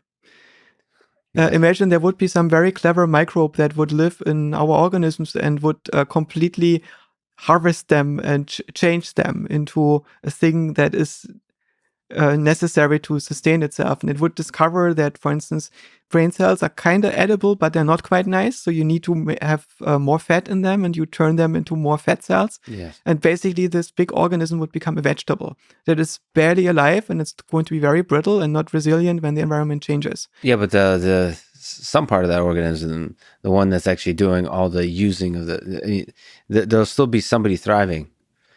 So it relates back to this original question. I suspect that we are not the smartest thing on this planet. I suspect that basically every complex system has to have some complex regulation if it depends on feedback loops. And so, for instance, it's likely that we should ascribe a certain degree of intelligence to plants. The problem is that plants don't have a nervous system. So they don't have a way to telegraph messages over large distances almost instantly in the plant. And instead, they will rely on chemicals between adjacent cells, which means the signal processing speed depends on the signal processing with a rate of a few millimeters per second. Yes. And as a result, if the plant is intelligent, it's not going to be intelligent at similar timescales as us. Yeah, the brilliant put. So the timescale is different. So you suspect we might not be the most intelligent, But we're the most intelligent in this At our spatial time scale, yes. and our time scale. So basically, if you would zoom out very far, we might discover that there have been intelligent ecosystems on the planet that existed for thousands of years in an almost undisturbed state. And it could be that these ecosystems actively relate to their environment. So basically change the course of the evolution within this ecosystem to make it more efficient and less brittle. So it's possible something like plants is actually a set of living organisms, an ecosystem of living organisms that are just operating at a different time scale and are far superior in intelligence than human beings. And then human beings will die out and plants will still be there and they'll be there. Yeah, there's an evolutionary adaptation playing a role at all of these levels. For instance, if mice don't get enough food and get stressed, the next generation of mice will be more sparse and more scrawny. And the reason for this is because in the natural environment, the mice have probably hit a drought or something else. And if they overgraze, then all the things that sustain them might go extinct. And there will be no mice a few generations from now. So to make sure that there will be mice in 5 generations from now, basically the mice scale back. And a similar thing happens with the predators of mice. They should make sure that the mice don't completely go extinct. Yeah. So in some sense, if the predators are smart enough, they will be tasked with shepherding their food supply. Right. And maybe the reason why lions have much larger brains than antelopes is not so much because it's so hard to catch an antelope as opposed to run away from the lion, but the lions need to make complex models of their environment, more complex than the antelopes. So first of all, just describing that there's a bunch of complex systems and human beings may not even be the most special or intelligent of those complex systems, even on Earth, makes me feel a little better about the extinction of human species that we're talking about. Yes, maybe we are just Gaia's ploy to put the carbon back into the atmosphere. Yeah, this is just a nice, we tried it out. The big stain on evolution is not us, it was trees.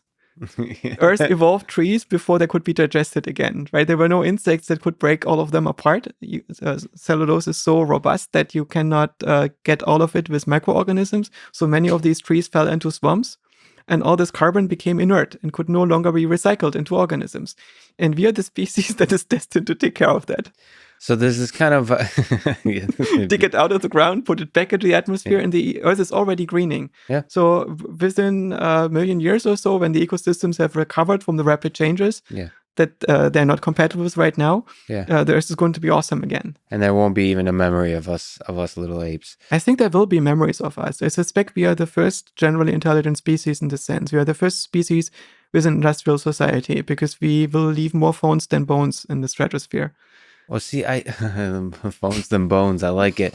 But then let me push back. You've kind of suggested that we have a very narrow definition of intel. I mean, why aren't trees more general, a higher level of general intelligence? Well, if trees were intelligent, then they would be at different time scales, which means within 100 years, the tree is probably not going to make models that are as complex as the ones that we make in 10 years.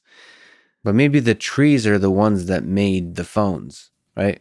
Like, well, you could say the entirety of life did it. You know, the first cell never died. The first cell only split, right? And divided. And every cell in our body is still an instance of the first cell that split off from that very first cell. There was only one cell on this planet as far as we know. Yeah. And so the cell is not just the building block of life. It's a hyperorganism, right? And we are part of this hyperorganism. So, nevertheless, this hyperorganism, this little particular branch of it, which is us humans, because of the Industrial Revolution and maybe the exponential growth of technology, might somehow destroy ourselves. So, what do you think is the most likely way we might destroy ourselves? So, some people worry about genetic manipulation. Some people, as we've talked about, worry about either dumb artificial intelligence or super intelligent artificial intelligence destroying us.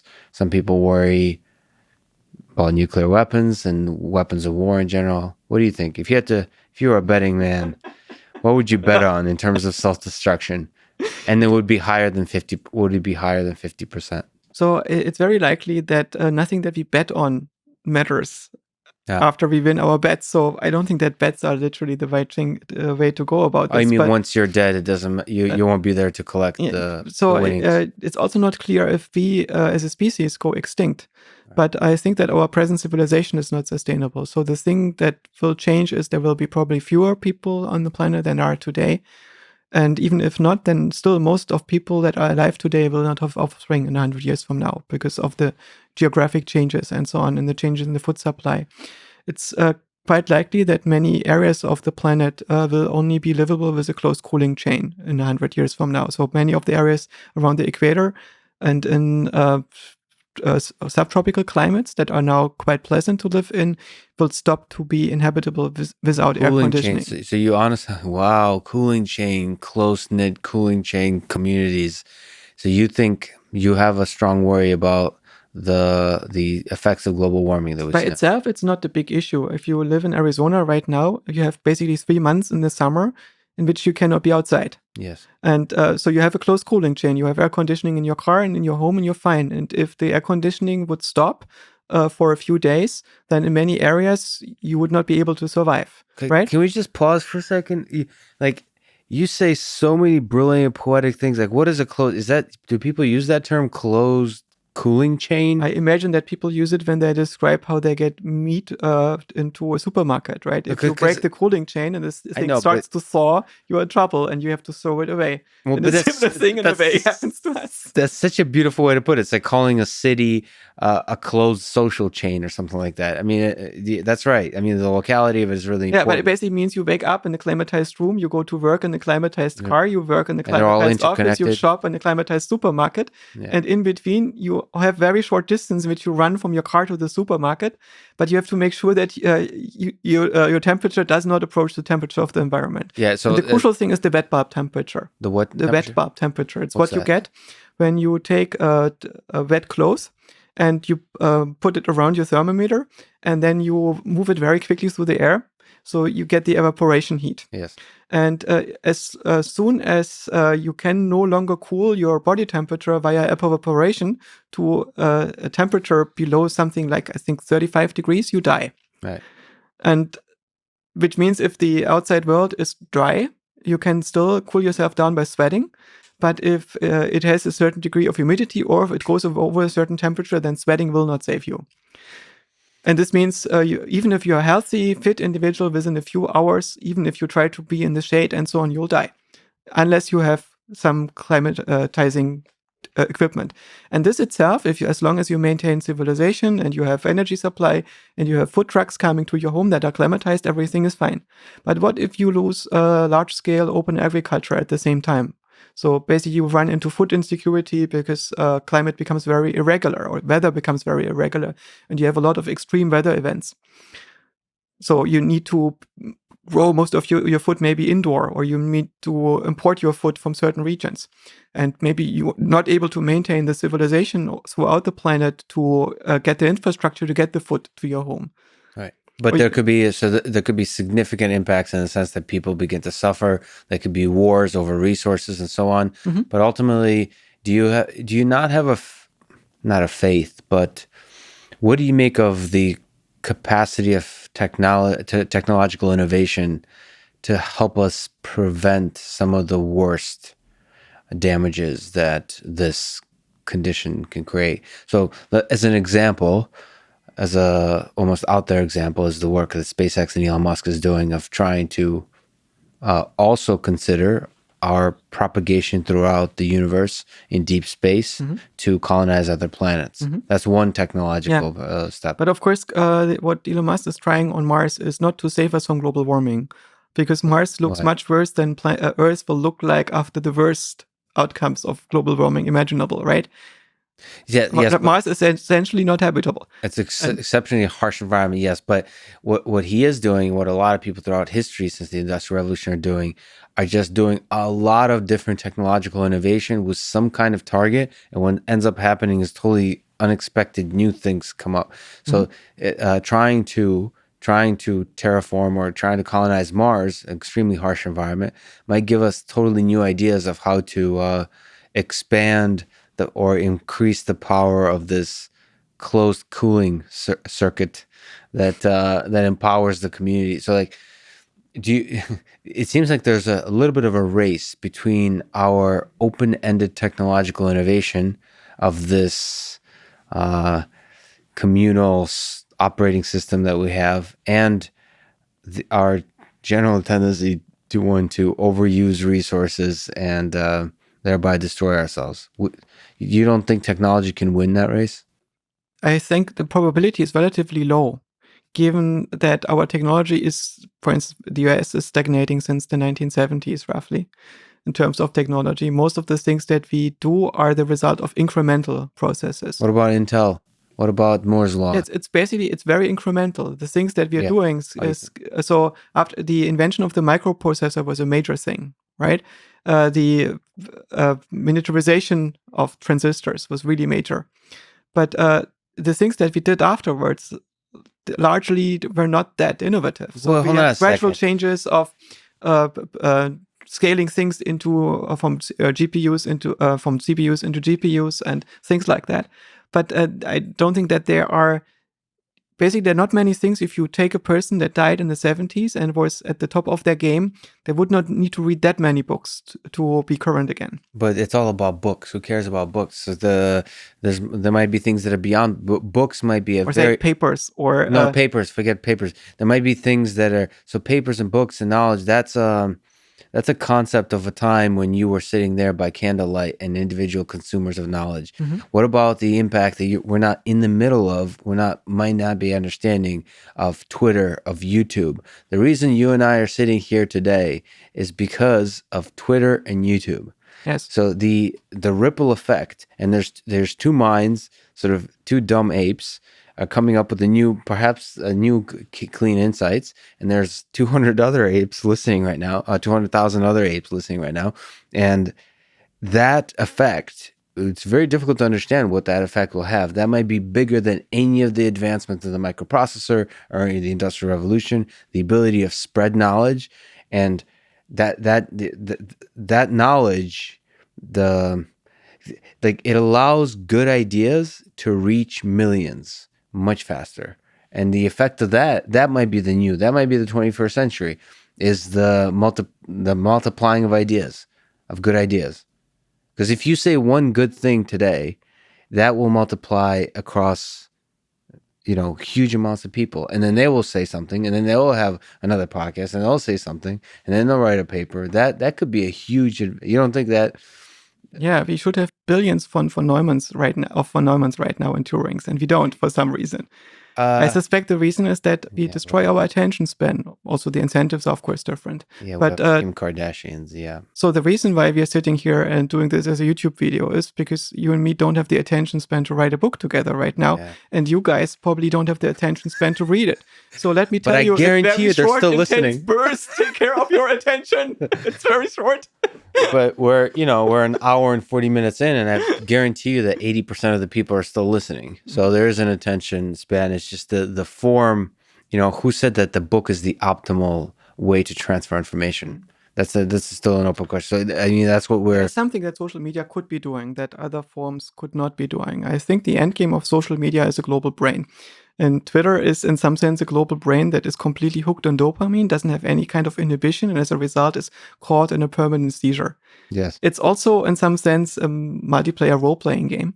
And people use it to play an avatar that is not like them as they were in a sane world, and they look through the world through the lens of their phones and think it's the real world. But it's the Twitter world that is distorted by the popularity incentives of Twitter.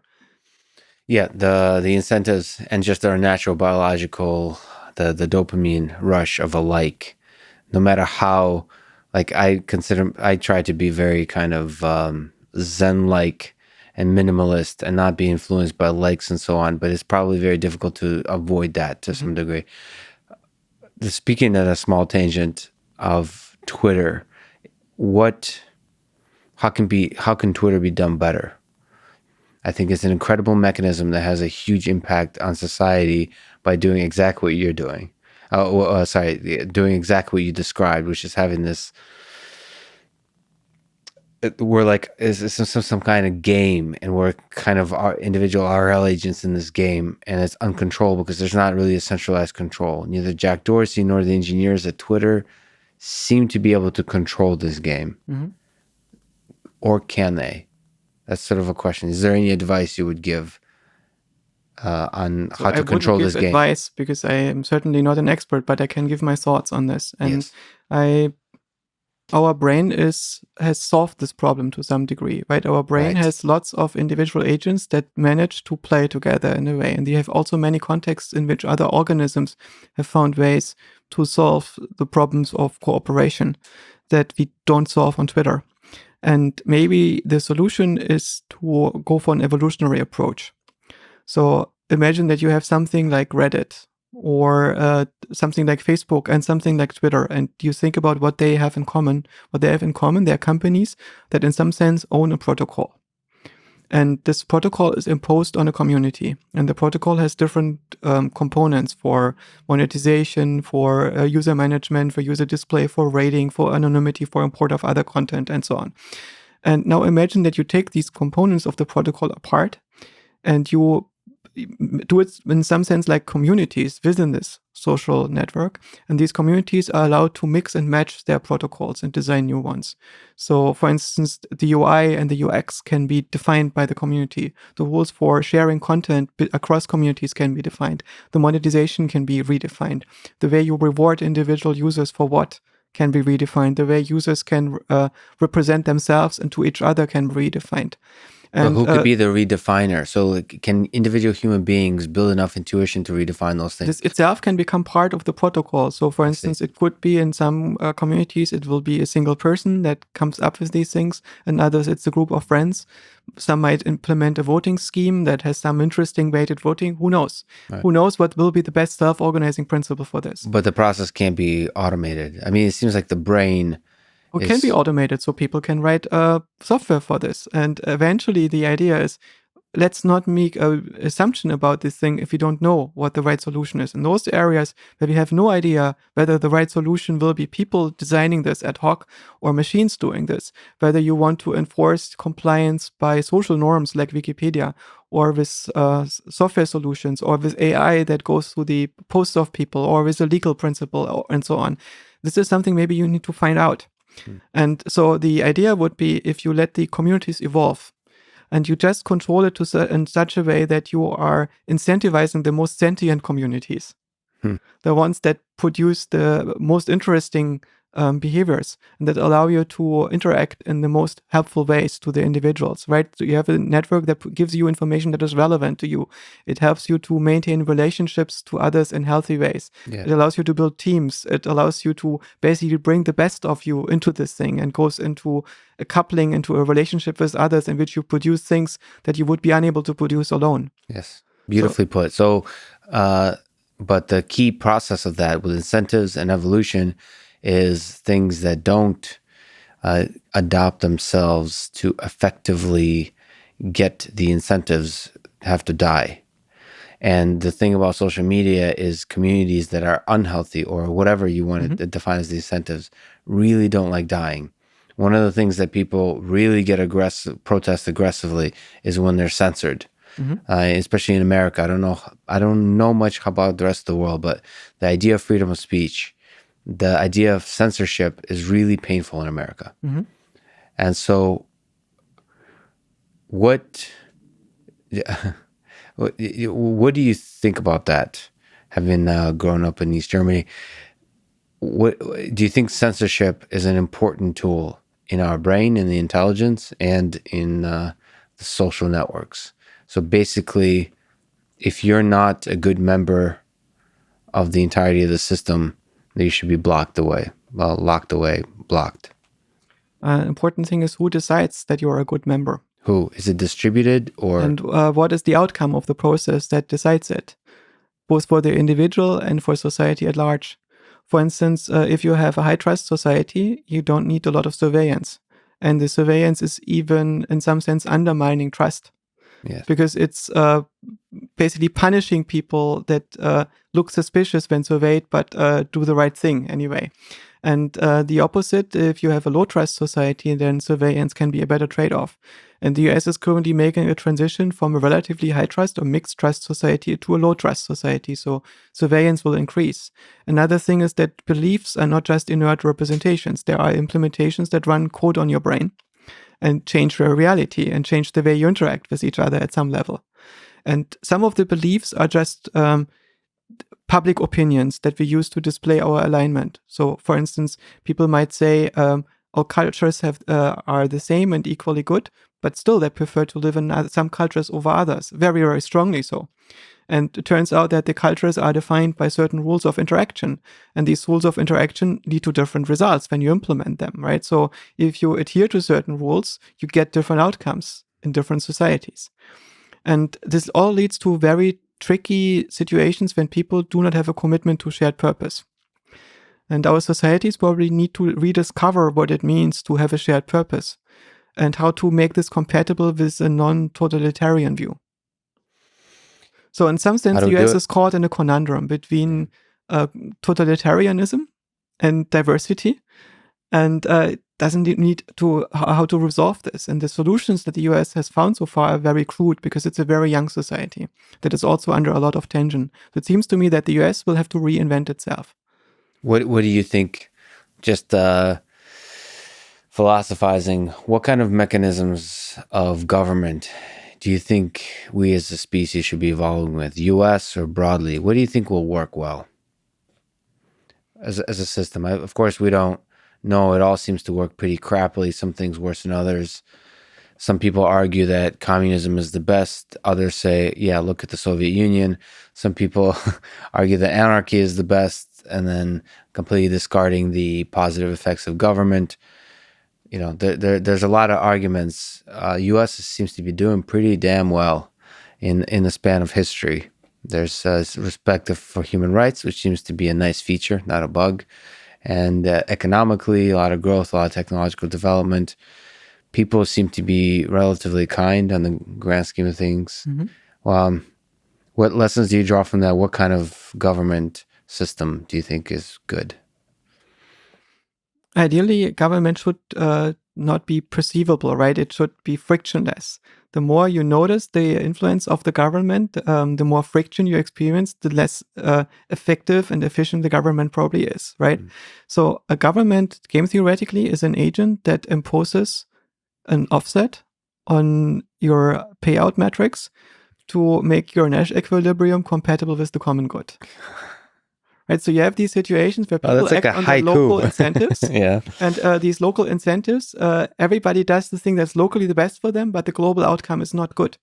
And this is even the case when people care about the global outcome, because a regulation mechanisms exist that creates a causal relationship between what I want to have for the global good and what I do. So for instance, if I think that we should fly less and I stay at home, there's not a single plane that is going to not start because of me, right? It's not going to have an influence, but I don't get from A to B. So the way to implement this would basically to have a government that is sharing this idea that we should fly less and is then imposing a regulation that, for instance, makes flying more expensive and it gives incentives for inventing other forms of transportation that are less putting that strain on the environment, for instance. So there's so much optimism in so many things you describe, and yet there's the pessimism of you think our civilization is going to come to an end. So that's not 100% probability. Nothing in this world is. So what's the trajectory out of self-destruction, do you think? I suspect that in some sense we are both too smart and not smart enough, which means we are very good at solving near-term problems, and at the same time we are unwilling to submit to the imperatives of that we would have to follow in if we want to stick around. Right. So that makes it difficult. If you were unable to solve everything technologically, you can probably understand how high the child mortality needs to be to absorb the mutation rate, and how high the mutation rate needs to be to adapt to a slowly changing ecosystemic environment, right? So you could, in principle, compute all these things game theoretically and adapt to it.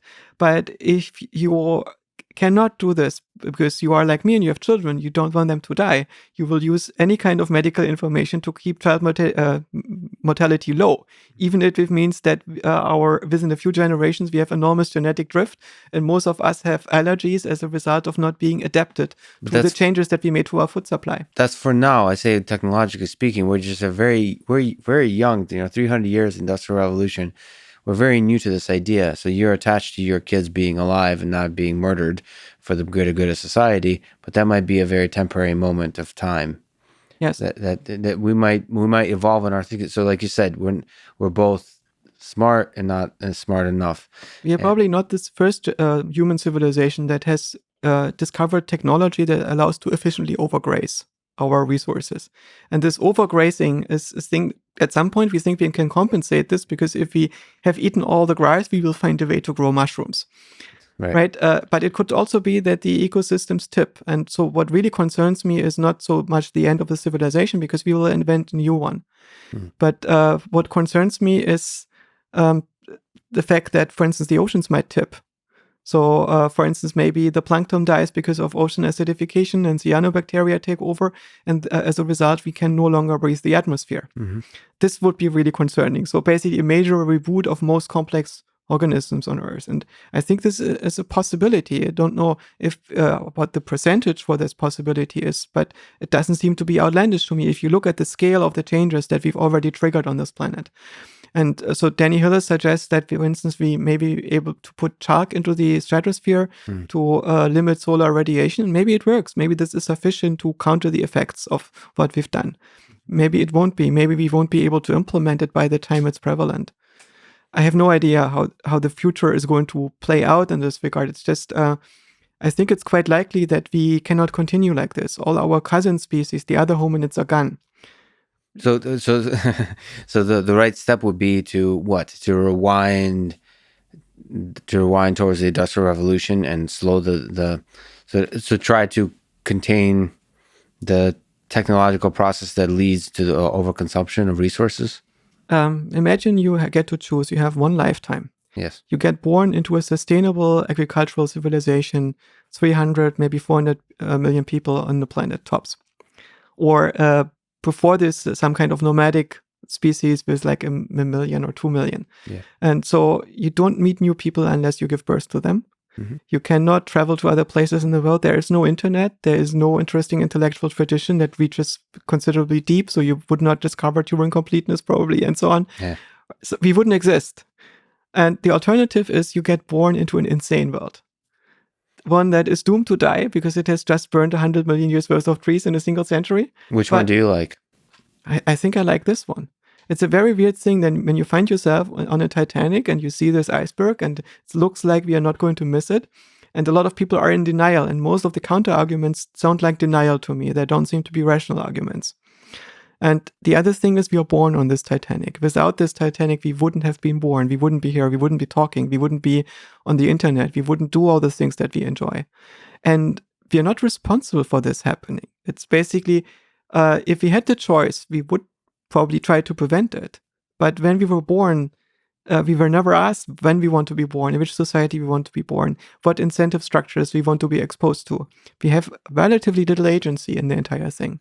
Humanity has relatively little agency in the whole thing. It's basically a giant machine that's tumbling down a hill and everybody is frantically trying to push some buttons. Nobody knows what these buttons are meaning, what they connect to. And most of them are not stopping this tumbling down the hill. Is it possible that artificial intelligence will give us an escape latch somehow? So there's a lot of worry about existential threats of artificial intelligence. But what AI also allows, in general forms of automation, allows the potential of extreme productivity growth that will also, perhaps in a positive way, transform society, that may allow us to inadvertently to return to the same kind of ideals of closer to nature that's represented in hunter-gatherer societies. That's not destroying the planet, that's not doing overconsumption and so on. I mean, generally speaking, do you have hope that AI can help somehow? I think it is not fun to be very close to nature until you completely subdue nature. So our idea of being close to nature means being close to agriculture, basically forests that don't have anything in them that eats us. See, I mean, I want to disagree with that. I think the niceness of being close to nature is to being fully present and in like when survival becomes your primary, not just your goal, but your whole existence. Mm-hmm. That is I'm not just romanticizing. I can just speak for myself. I am self-aware enough that is that is a fulfilling existence. I That's personally one that's prefer to be in nature while I not fight for my survival. I think fighting in your for your survival while being in the cold and in the rain and being hunted by animals and having open wounds is very unpleasant. Well, there's a contradiction in there. Yes, I and you, just as you said, would not choose it. But if I was forced into it, it would be a fulfilling existence. Yes, if you are adapted to it, basically if your brain is wired up in such a way that you get rewards optimally in such an environment, and there's some evidence for this, that for a certain degree of complexity, basically people are more happy in such an environment because it's what we largely have evolved for. In between, we had a few thousand years in which I think we have evolved for a slightly more comfortable environment. So there is probably something like an intermediate stage in which people would be more happy than there would be if they would have to fend for themselves in small groups in the forest and often die, versus something like this, where we now have basically a big machine, a big Mordor, in which we run through concrete boxes and press buttons in machines, and largely don't feel well cared for as the monkeys that we are. So returning to AI, let me ask a romanticized question. What is the most beautiful to you, silly ape, the most beautiful or surprising idea in the development of artificial intelligence, whether in your own life or in the history of artificial intelligence that you've come across? If you build an AI, it probably can make models at an arbitrary degree of detail, right, of the world. And then it would try to understand its own nature. It's tempting to think that at some point when we have general intelligence, we have competitions where we will let the AIs wake up in different kinds of physical universes, and we measure how many movements of the Rubik's Cube it takes until it's figured out what's going on in its universe and what it is and its own nature and its own physics and so on, right? So what if we exist in the memory of an AI that is trying to understand its own nature and remembers its own genesis and remembers Lex and Joscha sitting in a hotel room, sparking some of the ideas off that led to the development of general intelligence. So we're a kind of simulation that's running in an AI system that's trying to understand itself. Maybe. It's not that I believe that, but I think it's a beautiful idea. I mean, yeah, you kind of return to this idea with the Turing test of intelligence being the process of asking and answering what is intelligence. Mm-hmm. I mean, why do you think there is an answer? Why is there such a search for an answer? So does there have to be like an answer? You just said an AI system that's trying to understand the why of understand itself. Is that a fundamental process of greater and greater complexity, greater and greater intelligence, is the continuous trying of understanding itself? No, I think you will find that most people don't care about that because they're well adjusted enough to not care. And the reason why people like you and me care about it probably has to do with the need to understand ourselves. It's because we are in fundamental disagreement with the universe that we wake up in. I look down on me and I see, oh my God, I'm caught in a monkey. What's that? Some people are unhappy with the government, and I'm unhappy with the entire universe that I find myself in.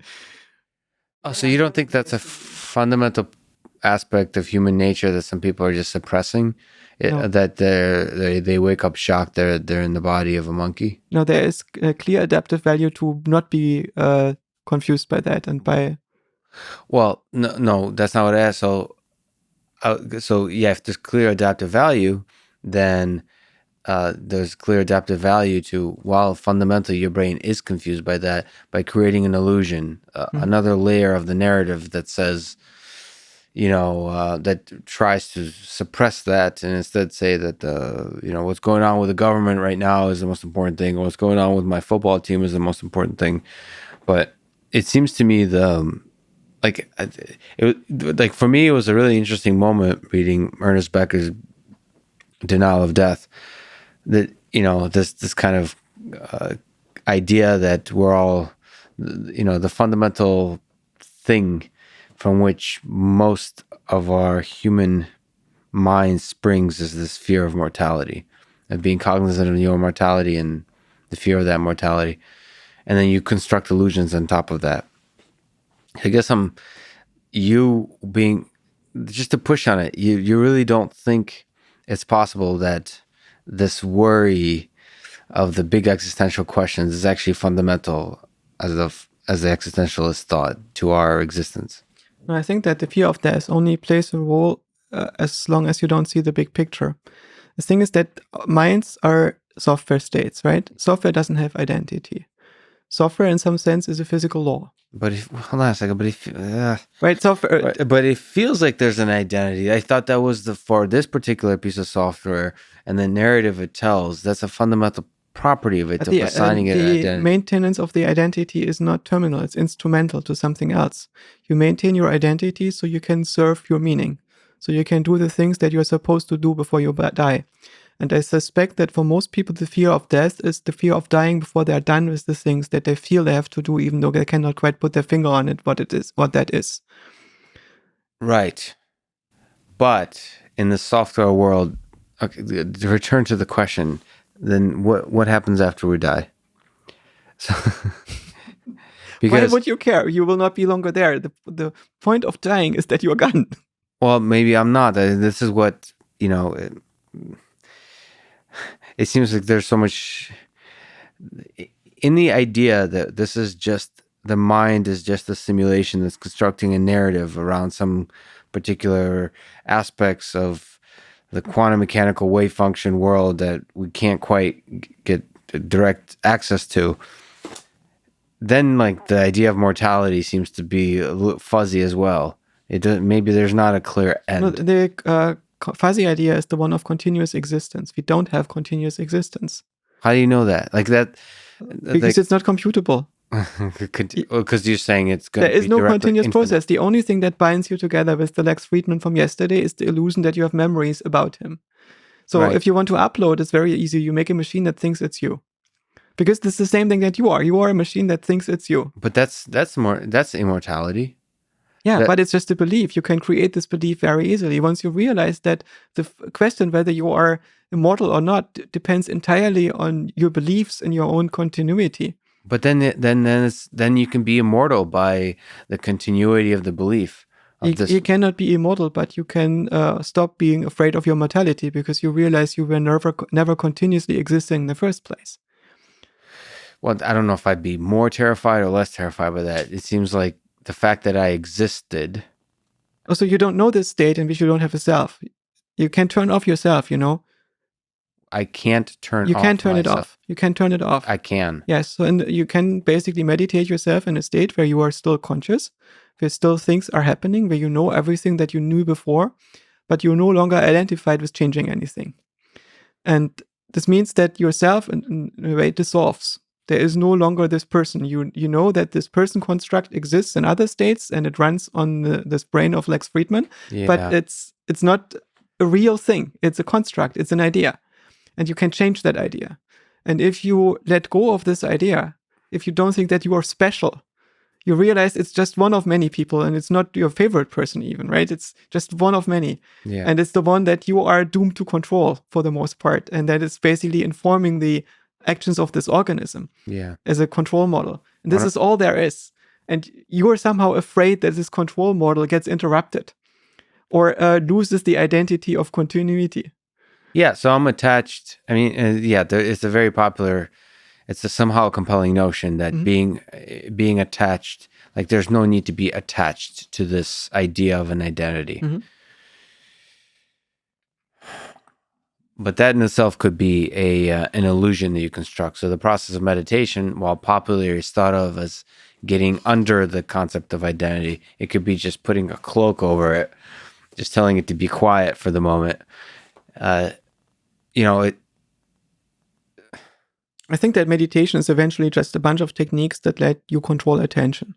And when you can control attention, you can get access to your own source code, hopefully not before you understand what you're doing.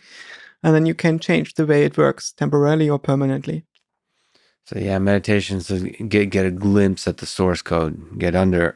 So basically control or turn off the attention. The entire thing is that you learn to control attention. So everything else is downstream from controlling attention. And control the attention that's looking at the attention. Normally, we only get attention in the parts of our mind that create heat, where you have a mismatch between model and the results that are happening. And so most people are not self-aware because their control is too good.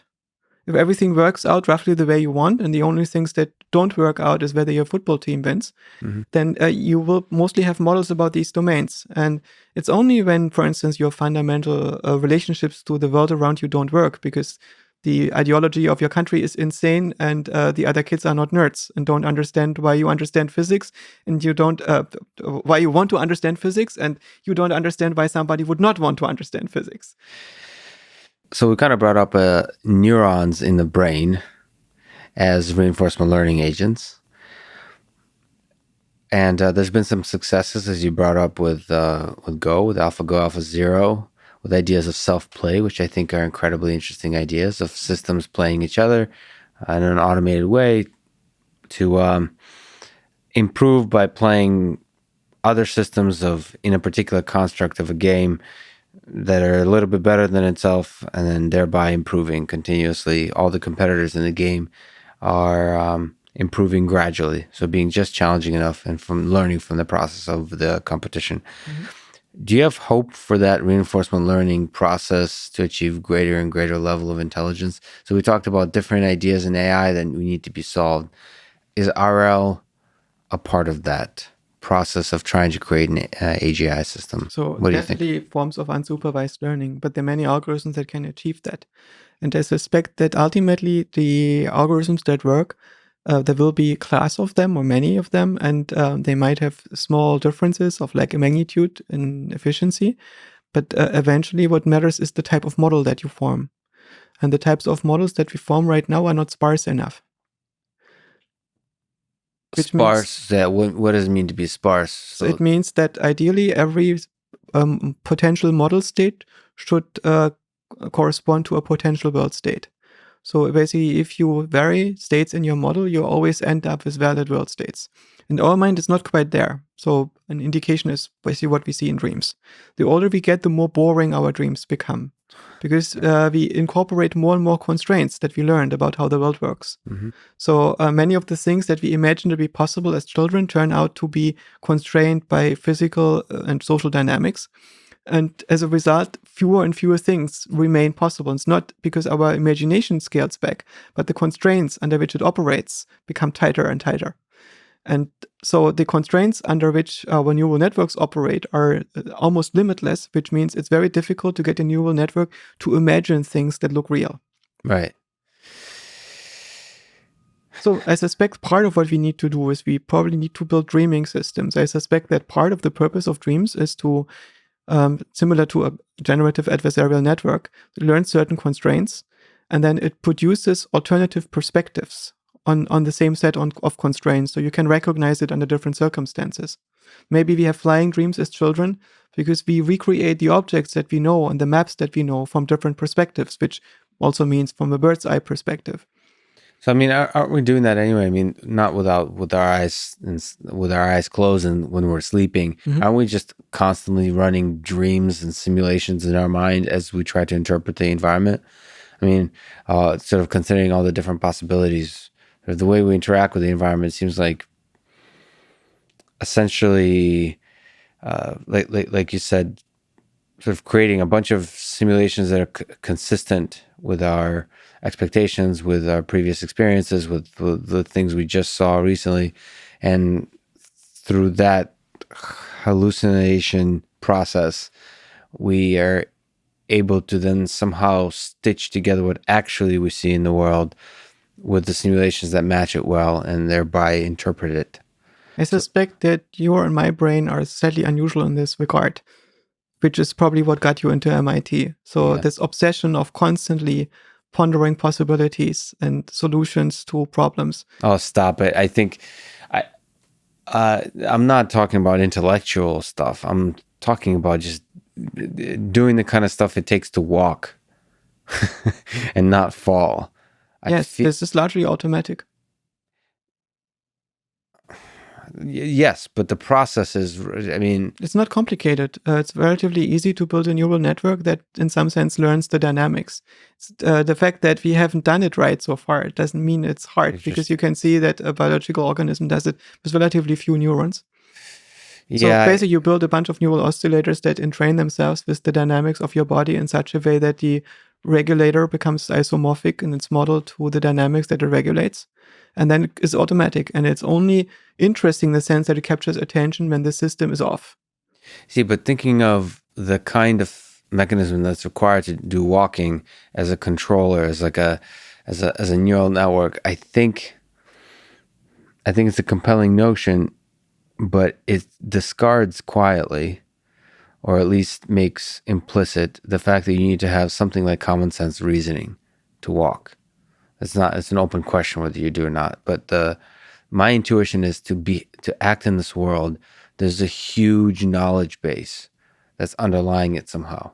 There's so much information of the kind we have never been able to construct in neural networks or in artificial intelligence systems, period. Which is like, it's humbling to, at least in my imagination, the amount of information required to act in this world humbles me. And I think saying that neural networks can accomplish it is missing the fact that we don't have yet a mechanism for constructing something like common sense reasoning. I mean, what's your sense about to linger on how much to linger on the idea of what kind of mechanism would be effective at walking? You said just a neural network, not maybe the kind we have, but something a little bit better, would be able to walk easily.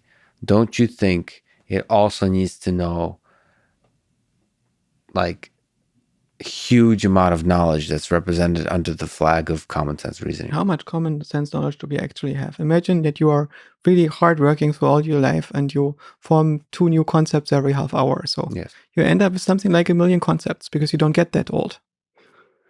So 1 million concepts, that's not a lot. So it's not just 1 million concepts. I think it would be a lot. I personally think it might be much more than 1 million. But So, but if you think just about the numbers, you don't live that long. If you think about how many cycles do your neurons have in your life, it's quite limited. You don't get that old. Yeah, but the powerful thing is the number of concepts, and they're probably deeply hierarchical in nature. The relations, as you've described, between them is the key thing. So it's like, even if it's like 1 million concepts, the graph of relations that's formed, and perhaps some kind of probabilistic relationships, that's what's common sense reasoning, is the relationship between things.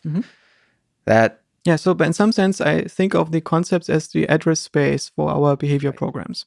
And the behavior programs allow us to recognize objects and interact with them, also mental objects. Yeah. And a large part of that is the physical world that we interact with, which is this res extensa thing, which is basically navigation of information in space. And basically, it's similar to a game engine. It's a physics engine that you can use to describe and predict how things that look in a particular way, that feel when you touch them in a particular way, that allow proprioception, that allow auditory perception, and so on, how they work out. So basically the geometry of all these things. And this is probably 80% of what our brain is doing is dealing with that, with this real-time simulation. And by itself, a game engine is fascinating, but it's not that hard to understand what it's doing, right? And our game engines are already, in some sense, approximating the fidelity of what we can perceive. So if we put on an Oculus Quest, we get something that is still relatively crude with respect to what we can perceive, but it's also in the same ballpark already, right? It's just a couple order of magnitudes away from saturating our perception in terms of the complexity that it can produce. So in some sense, it's reasonable to say that the computer that you can buy and put into your home is able to give a perceptual reality that has a detail that is already in the same ballpark as what your brain can process. And everything else are ideas about the world. And I suspect that they are relatively sparse. And also the intuitive models that we form about social interaction. Social interaction is not so hard. It's just hard for us nerds because we all have our wires crossed, so we need to deduce them. But the priors are present in most social animals. So it's an interesting thing to notice that many domestic social animals, like cats and dogs, have better social cognition than children. Right. I hope so. I hope it's not that many concepts fundamentally to exist in this world. Social For me, it's interaction. more like I'm afraid so, because this thing that we only appear to be so complex to each other because we are so stupid is a little bit depressing. Yeah, well, that's to me that's inspiring. If we're indeed as stupid as it seems. The things our brains don't scale, and the information processing that we build tend to scale very well. Yeah, but I mean, one of the things that worries me is that that the fact that the brain doesn't scale means that that's actually a fundamental feature of the brain. All the flaws of the brain, everything we see as limitations. Perhaps there's the constraints on the system could be a requirement of its power, which is like different than our current understanding of intelligent systems, where scale, especially with deep learning, especially with reinforcement learning, the hope behind OpenAI and DeepMind, all the major results really have to do with huge compute. And Could also be that our brains are so small, not just because they take up so much glucose in our body, like 20% of the glucose, so they don't arbitrarily scale. But there's some animals like elephants which have larger brains than us, and they don't seem to be smarter. Right? Elephants seem to be autistic. They have very, very good motor control, and they're really good with details, but they really struggle to see the big picture. So you can make them recreate drawings stroke by stroke. They can do that, but they cannot reproduce a still life. So they cannot make a drawing of a scene that they see. They will always be only able to reproduce the line drawing, at least as far from what I could see in the experiments. Yeah. So why is that? Maybe smarter elephants would meditate themselves out of existence because their brains are too large. So the elephants that were not autistic, they didn't reproduce. Yeah, so we have to remember that the brain is fundamentally interlinked with the body in our human and biological system. Do you think that AGI systems that we try to create, or greater intelligence systems, would need to have a body? So I think they should be able to make use of a body if you give it to them. But I don't think that they fundamentally need a body. So I suspect if you can interact with the world by moving your eyes and your head, you can make controlled experiments. And this allows you to have many magnitudes fewer observations in order to reduce the uncertainty in your models, right? So you can pinpoint the areas in your models where you're not quite sure, and you just move your head and see what's going on over there, and you get additional information. If you just have to use YouTube as an input and you cannot do anything beyond this, you probably need just much more data. But we have much more data. So if you can build a system that has enough time and attention to browse through all of YouTube and extract all the information that there is to be found, I don't think there's an obvious limit to what it can do. Yeah, but it seems that the interactivity is a fundamental thing that the physical body allows you to do. But let me ask on that topic, sort of that's what a body is allowing the brain to like touch things and move things and interact with whether the physical world exists or not, whatever, but interact with some interface to the physical world. What about a virtual world? Do you think we can do the same kind of reasoning, consciousness, intelligence if we put on a VR headset and move over to that world? Do you think there's any fundamental difference between the interface to the physical world that it's here in this hotel and if we were sitting in the same hotel in the virtual world? The question is, does this non-physical world or this other environment entice you to solve problems that require general intelligence? If it doesn't, then you probably will not develop general intelligence. And arguably, most people are not generally intelligent because they don't have to solve problems that make them generally intelligent. And even for us, it's not yet clear if we are smart enough to build AI and understand our own nature to this degree, right? So it could be a matter of capacity. And for most people, it's in the first place a matter of interest. They don't see the point because the benefit of attempting this project are marginal because you're probably not going to succeed in it, and the cost of trying to do it requires complete dedication of your entire life, right? But it seems like the possibilities of what you can do in the virtual world, so imagine is much greater than you can in the real world. So imagine a situation, it'd be an interesting option for me. If somebody came to me and offered, what I'll do is, so from now on, you can only exist in the virtual world.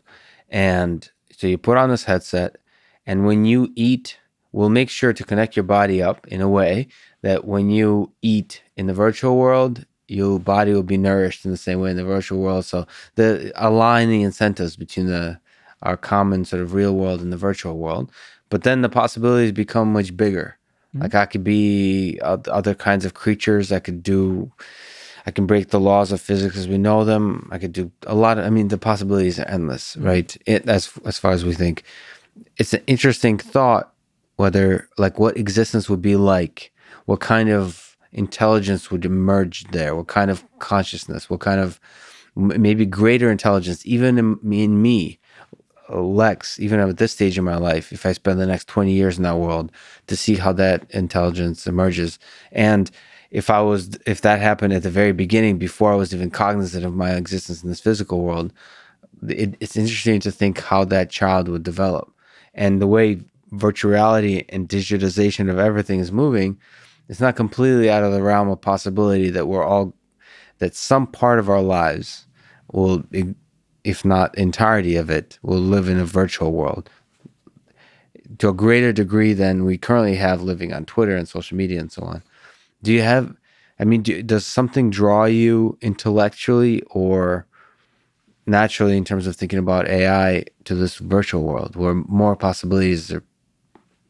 I think that currently it's a waste of time to deal with the physical world before we have mechanisms that can automatically learn how to deal with it. The body gives you second order agency. What constitutes the body is the things that you can indirectly control. Right. The third order are tools. Right. And the second order is the things that are basically always present, Yes. but you operate on them with first order things, which are mental operators. Yes. And the zero order is in some sense the direct sense of what you're deciding. Right. So you observe yourself initiating an action. There are features that you interpret as the initiation of an action. Then you perform the operations that you perform to make that happen. And then you see the movement of your limbs and you learn to associate those and thereby model your own agency over this feedback, right? But the first feedback that you get is from this first order thing already. Basically, you decide to think a thought and the thought is being thought. Yeah. You decide to change the thought and you observe how the thought is being changed. Yes. And in some sense, this is, you could say, an embodiment already, right? And I suspect it's sufficient as an embodiment really well for an put. intelligence And system. so it's not that important, at least at this time, to consider variations in the second order. Yes, but the thing that you also mentioned just now is physics that you could change in any way you want. So you need an environment that puts up resistance against you. If there's nothing to control, you cannot make models, right? There needs to be a particular way that resists you. And by the way, your motivation is usually outside of your mind. It resists you. Motivation is what gets you up in the morning, even though it would be much less work to stay in bed. Right, so it's basically forcing you to resist the environment, and it forces your mind to serve this resistance to the environment. So in some sense, it is also putting up resistance against the natural tendency of the mind to not do anything. Yeah, but so some of that resistance, just like you described with motivation, is like in the first order, it's in the mind. Mm-hmm. Some resistance is in the second order, like actual physical objects pushing against you and so on. Yeah. It seems that the second order stuff in virtual reality could be recreated. Of course.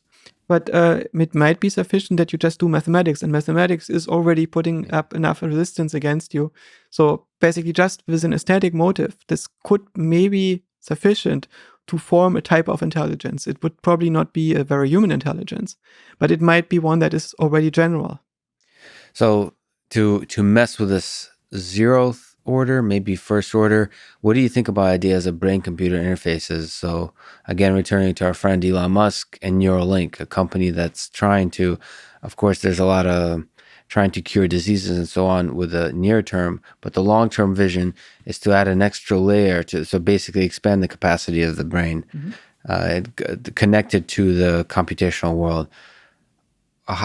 Do you think, one, that's possible? Two, how does that change the fundamentals of the zeroth order and the first order? It's technically possible, but I don't see that the FDA would ever allow me to drill holes in my skull to interface my neocortex the way Elon Musk envisions.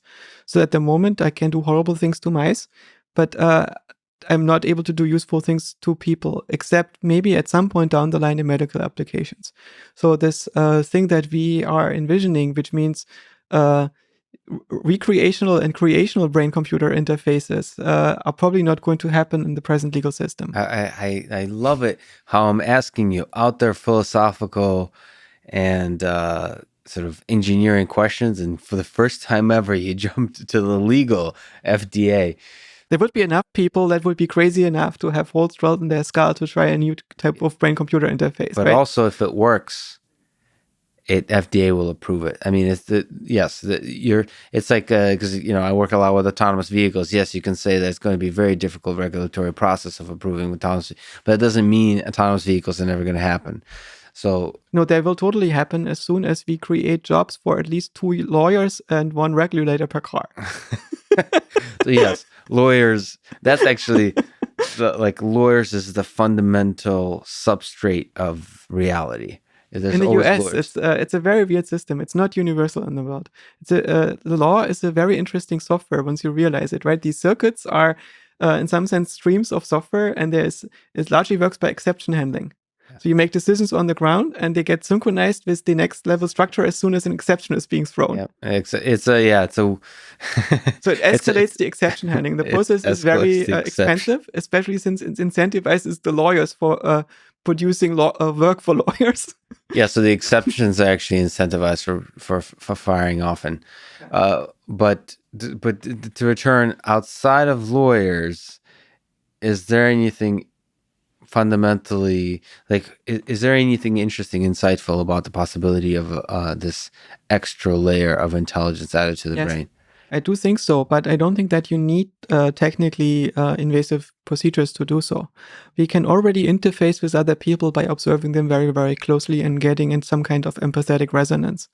And I'm a nerd, so I'm not very good at this, but I noticed that people are able to do this to some degree. And it basically means that we model an interface layer of the other person in real time. Mm-hmm. And it works despite our neurons being slow, because most of the things that we do are built on periodic processes. So you just need to entrain yourself with the oscillation that happens. And if the oscillation itself changes slowly enough, you can basically follow along. Right.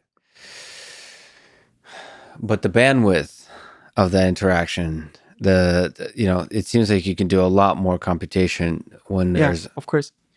But the other thing is that the bandwidth that our brain, our own mind is running on is actually quite slow. So the number of thoughts that I can productively think in any given day is quite limited. But it's much... If they had the discipline to write it down and the speed to write it down, maybe it would be a book every day or so. But if you think about the computers that we can build, the magnitudes at which they operate, right, this would be nothing. It's something that it can put out in a second. Well, I don't know. So it's possible... sort of the number of thoughts you have in your brain it could be several orders of magnitude higher than what you're possibly able to express through your fingers or through your voice. Yes. So most of them are going to be repetitive because they... Well, how do you know that? Because they have to control the same problems every day. When I walk, there are going to be processes in my brain that model my walking pattern and regulate them and so on, but it's going to be pretty much the same every day. But that could be because... every step. But I'm talking about intellectual reasoning, like thinking. So the question, what is the best system of government? So you sit down and start thinking about that. One of the constraints is that you don't have access to a lot of you don't have access to a lot of facts, a lot of studies. You always have to interface with something else to learn more, to aid in your reasoning process. If you can directly access all of Wikipedia in trying to understand what is the best form of government, then every thought won't be stuck in a loop. Every thought that requires some extra piece of information will be able to grab it really quickly. Mm-hmm. That's the possibility of, if the bottleneck is literally the information that, the bottleneck of breakthrough ideas is just being able to quickly access huge amounts of information, then the possibility of connecting your brain to the computer could lead to totally new, totally new breakthroughs. You can think of mathematicians being able to, just up the orders of magnitude of power in their reasoning about mathematical What proofs. If humanity has already discovered the optimal form of government through an evolutionary process, right? There is an evolution going on. And so what we discover is that maybe the problem of government doesn't have stable solutions for us as a species, because we are not designed in such a way that we can make everybody conform to them. So, but there could be solutions that work under given circumstances, or that are the best for a certain environment, and depends on, for instance, the primary forms of ownership and the means of production. So if the main means of production is land, then the forms of government will be regulated by the landowners, and you get a monarchy.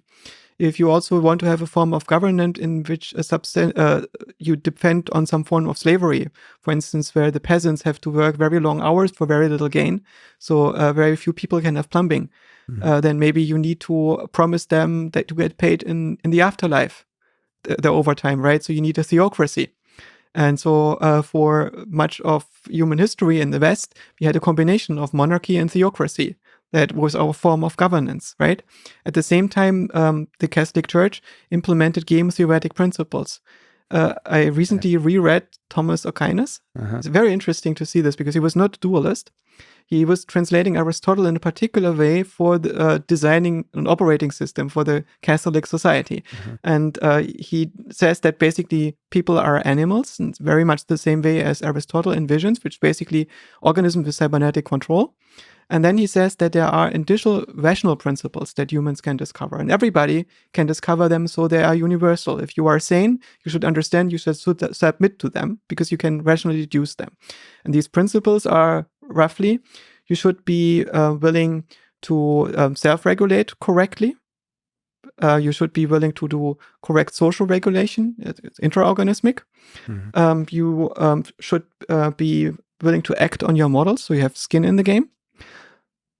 And you should have goal rationality. You should be choosing the right goals to work on. And so basically these three rational principles, goal rationality he calls prudence or wisdom.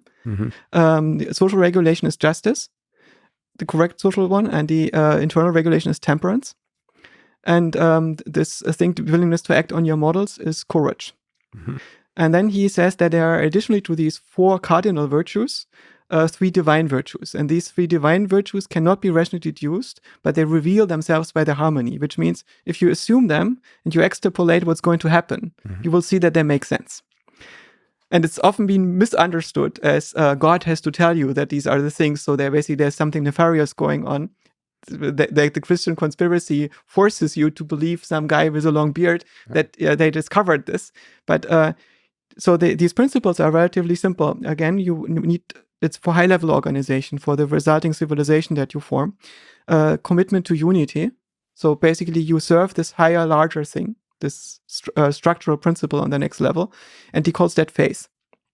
Then there needs to be a commitment to shared purpose. This is basically this global reward that you try to figure out what that should be and how you can facilitate this, and this is love. The commitment to shared purpose is the core of love, right? You see this sacred thing that is more important than your own organismic interests in the other, and you serve this together, and this is how you see the sacred in the other. And the last one is hope, which means you need to be willing to act on that principle without getting rewards in the here and now, because it doesn't exist yet when you start out building the civilization, right? So you need to be able to do this in the absence of its actual existence yet, so it can come into being. So so the way it comes into being is by you accepting those notions, and then you see there these three divine concepts, and you see them realized. And now the problem is divine is a loaded concept in our world, right? Because we are outside of this cult and we are still scarred from breaking free of it. But the idea is basically we need to have a civilization that acts as an intentional agent, like an insect state. And we are not actually a tribal species, we are a state-building species. And what enabled state building is basically the formation of religious states and other forms of rule-based administration, in which the individual doesn't matter as much as the rule or the higher goal. Right. We got there by the question, what's the optimal form of governance? So I don't think that Catholicism is the optimal form of governance, because it's obviously on the way out, right? So it is, for the present type of society that we are in, religious institutions don't seem to be optimal to organize that. So what we discovered right now that we live in the West is democracy. And democracy is the rule of oligarchs, that are the people that currently own the means of production, that is administered not by the oligarchs themselves, because there's too much disruption, right? We have so much innovation that we have in every generation new means of production that we invent, and corporations die usually after 30 years or so, and something other takes a leading role in our societies. So it's administered by institutions, and these institutions themselves are not elected, but they provide continuity, and they are led by electable politicians. Mm-hmm. And this makes it possible that you can adapt to change without having to kill people, right? So you can, for instance, have a change in governments. If people think that the current government is too corrupt or is not up to date, you can just elect new people. Mm-hmm. Or if a journalist finds out something inconvenient about the institution and the institution is has no plan B, like in Russia, the journalist has to die. This is what when you run society by the deep state. Mm-hmm. So ideally, you have a administration layer that you can change if something bad happens, right? So you will have a continuity in the whole thing. And this is the system that we came up in the West. Yeah. And the way it's set up in the US is largely a result of low-level models. So it's mostly just second, third-order consequences that people are modeling in the design of these institutions. So it's a relatively young society that doesn't really take care of the downstream effects of many of the decisions that are being made. And I suspect that AI can help with this in a way if you can fix the incentives. The society of the US is a society of cheaters. It's basically, cheating is so indistinguishable from innovation, and we want to encourage innovation. Can you elaborate on what you mean by cheating? It's basically people do things that they know are wrong. It's acceptable to do things that you know are wrong in the society to a certain degree. You can, for instance, suggest some non-sustainable business models and implement them. Right, but you're always pushing the boundaries. I mean, yes, this is seen as a good thing largely. Yes. And this is different from other societies. So, for instance, social mobility is an aspect of this. Social mobility is the result of individual innovation that would not be sustainable at scale for everybody else. Right. Normally, you should not go up, you should go deep, right? We need bakers, and they need to be very, very good bakers. But in a society that innovates, maybe you can replace all the bakers with a really good machine. Right. And that's not a bad thing. And it's a thing that made the US so successful, right? But it also means that the US is not optimizing for sustainability, but for innovation. And so it's not obvious as the evolutionary process is unrolling. It's not obvious that long term would be better. It has side effects. So you basically, if you cheat, you will have a certain layer of toxic sludge that covers everything that is a result of cheating. And we have to unroll this evolutionary process to figure out if these side effects are so damaging that the system is horrible, or if the benefits actually outweigh the negative effects. Mm-hmm. How do we get to which system of government is best? That was from, I'm trying to trace back the last 5 minutes. I suspect that we can find a way back to AI by thinking about the way in which our brain has to organize itself. Right? In some sense, our brain is a society of neurons, and our mind is a society of behaviors. And they need to be organizing themselves into a structure that implements regulation. And government is social regulation. We often see government as the manifestation of power or local interests, but it's actually a platform for negotiating the conditions of human survival.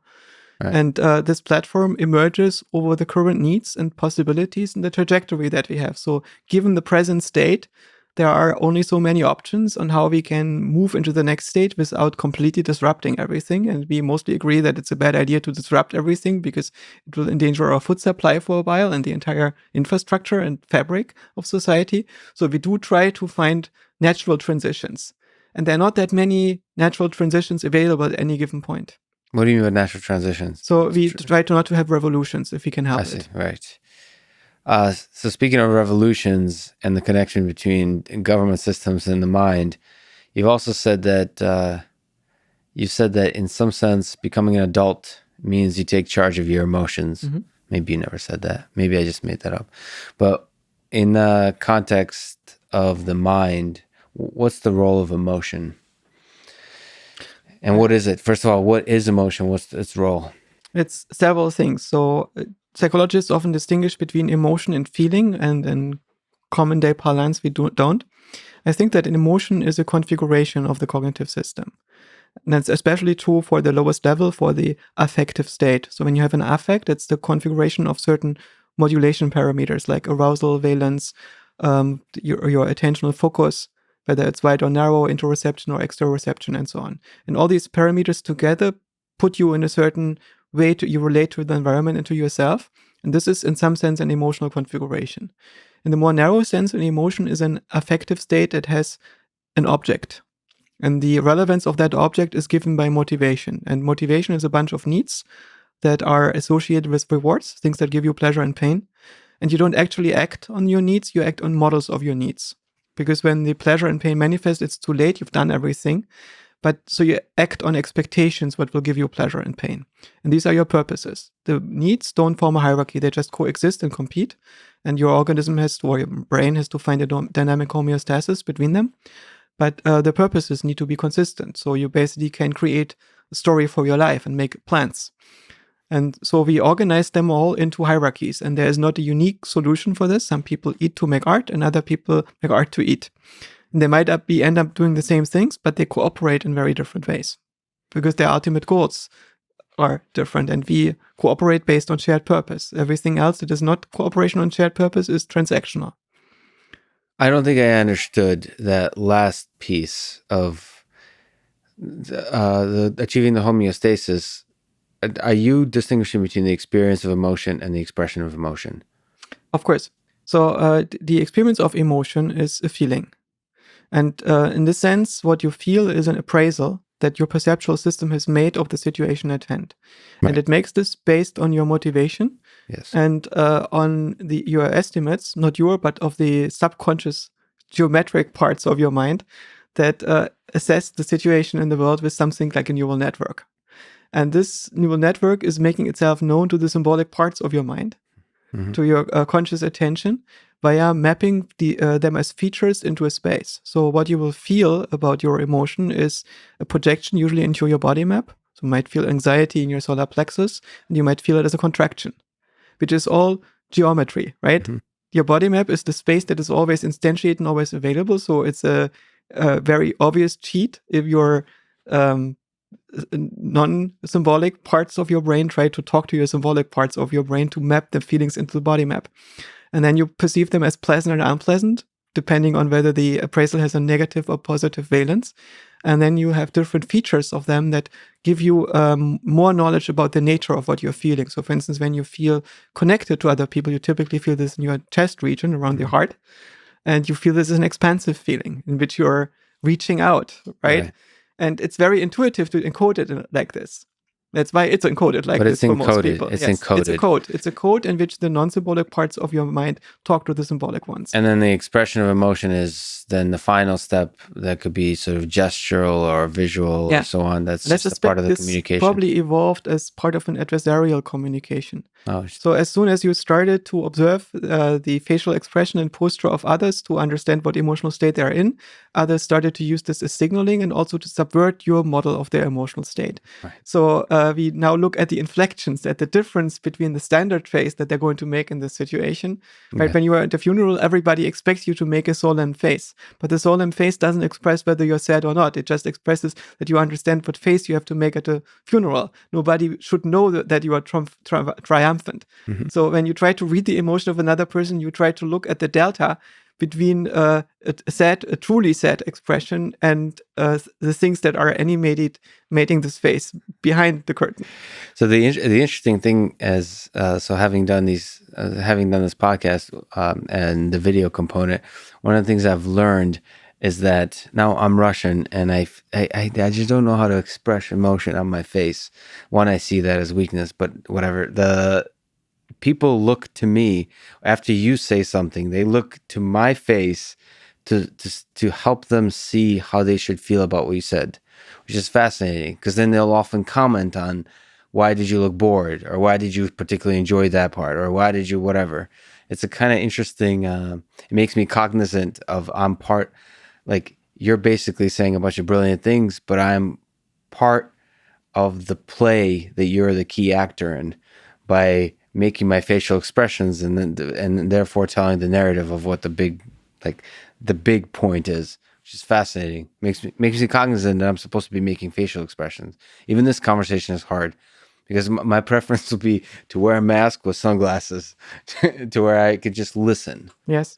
which I understand this because it's intrusive to interact with others this way. And basically, Eastern European society have a taboo against that, and especially Russia, the further you go to the east. Yep. And in the US, it's the opposite. You're expected to be hyper animated in your face, and you're also expected to show positive affect. Yes. And if you show positive affect without a good reason in Russia, people will think you are a stupid, unsophisticated person. Exactly. And here, positive affect without reason goes either appreciated or goes unnoticed. No, it's the default. It's being expected. Everything is amazing. Have you seen these Lego movie? No, there was a diagram where somebody gave the appraisals that exist in US and Russia. So you have your bell curve. Yeah. And the lower 10% in US are it's a good start. And everything above the lowest 10% it's amazing. It's amazing. And for Russians, everything below the top 10% it's terrible. And then everything except the top percent is I don't like it. And the top percent is even so. It's funny, but it's kind of true.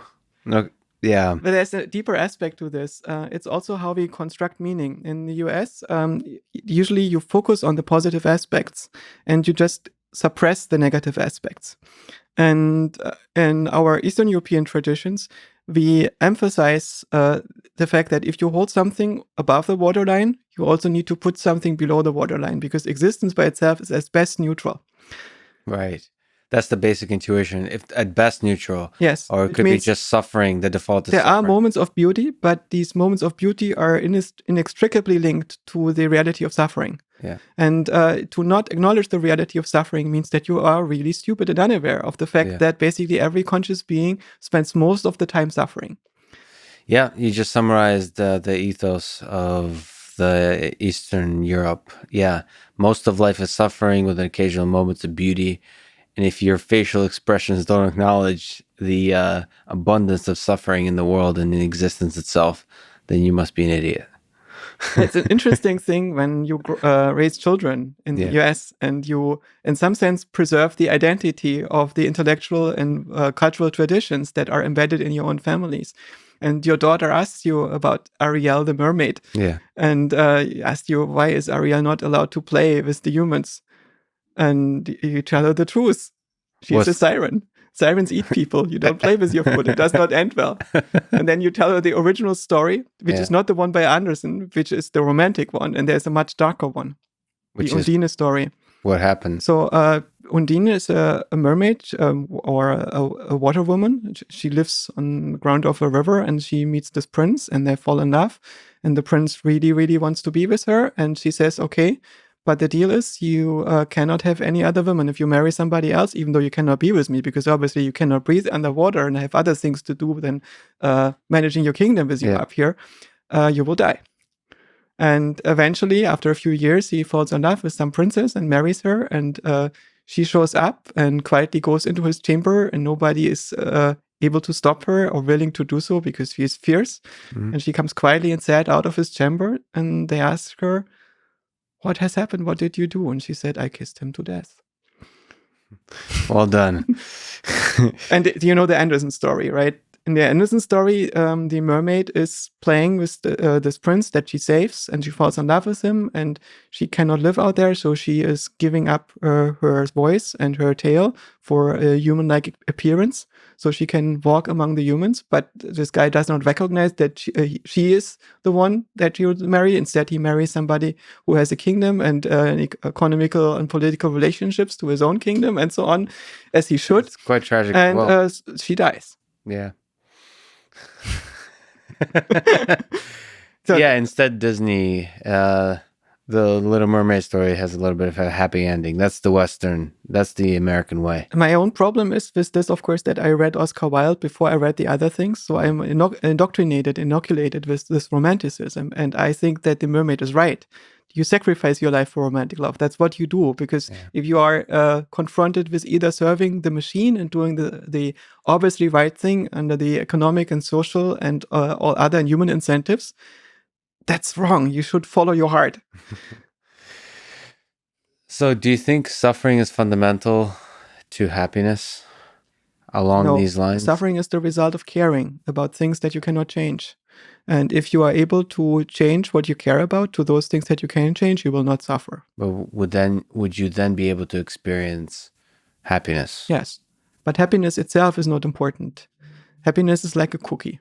When you are a child, you think cookies are very important and you want to have all the cookies in the world. You look forward to being an adult because then you have as many cookies as you want, right? Yes. But as an adult, you realize a cookie is a tool. It's a tool to make you eat vegetables.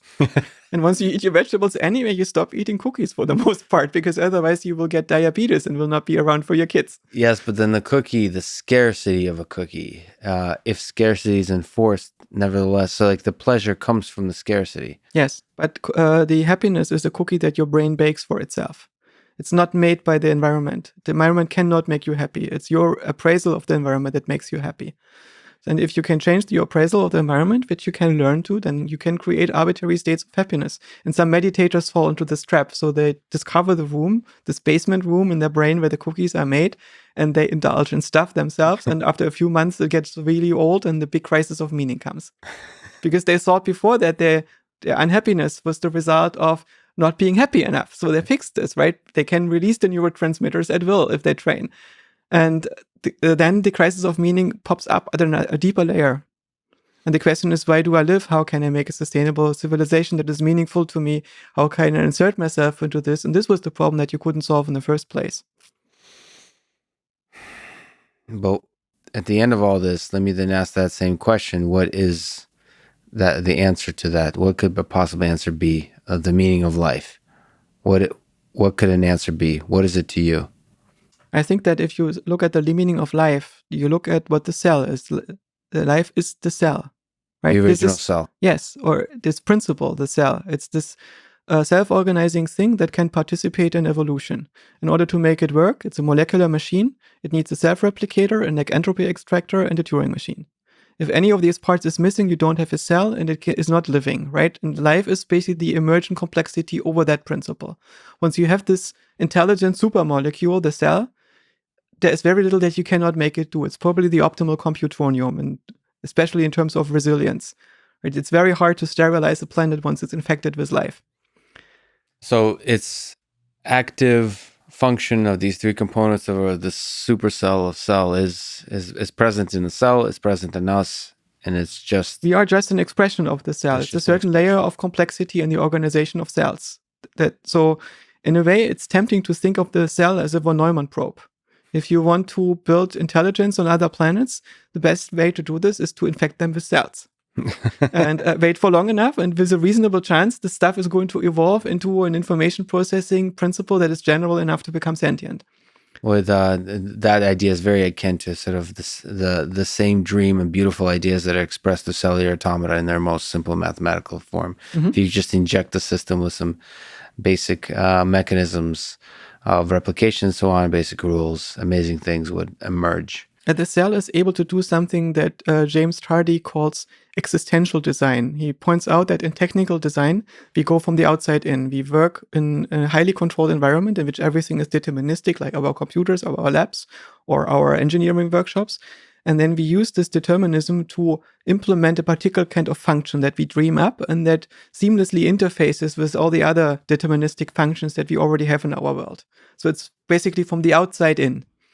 And biological systems designed from the inside out. A seed will become a seedling by taking some of the relatively unorganized matter around it and turn it into its own structure, and thereby subdue the environment. And cells can cooperate if they can rely on other cells having a similar organization that is already compatible. But unless that's there, the cell needs to divide to create that structure by itself, right? So it's a self-organizing principle that works on a somewhat chaotic environment. And the purpose of life, in the sense, is to produce complexity.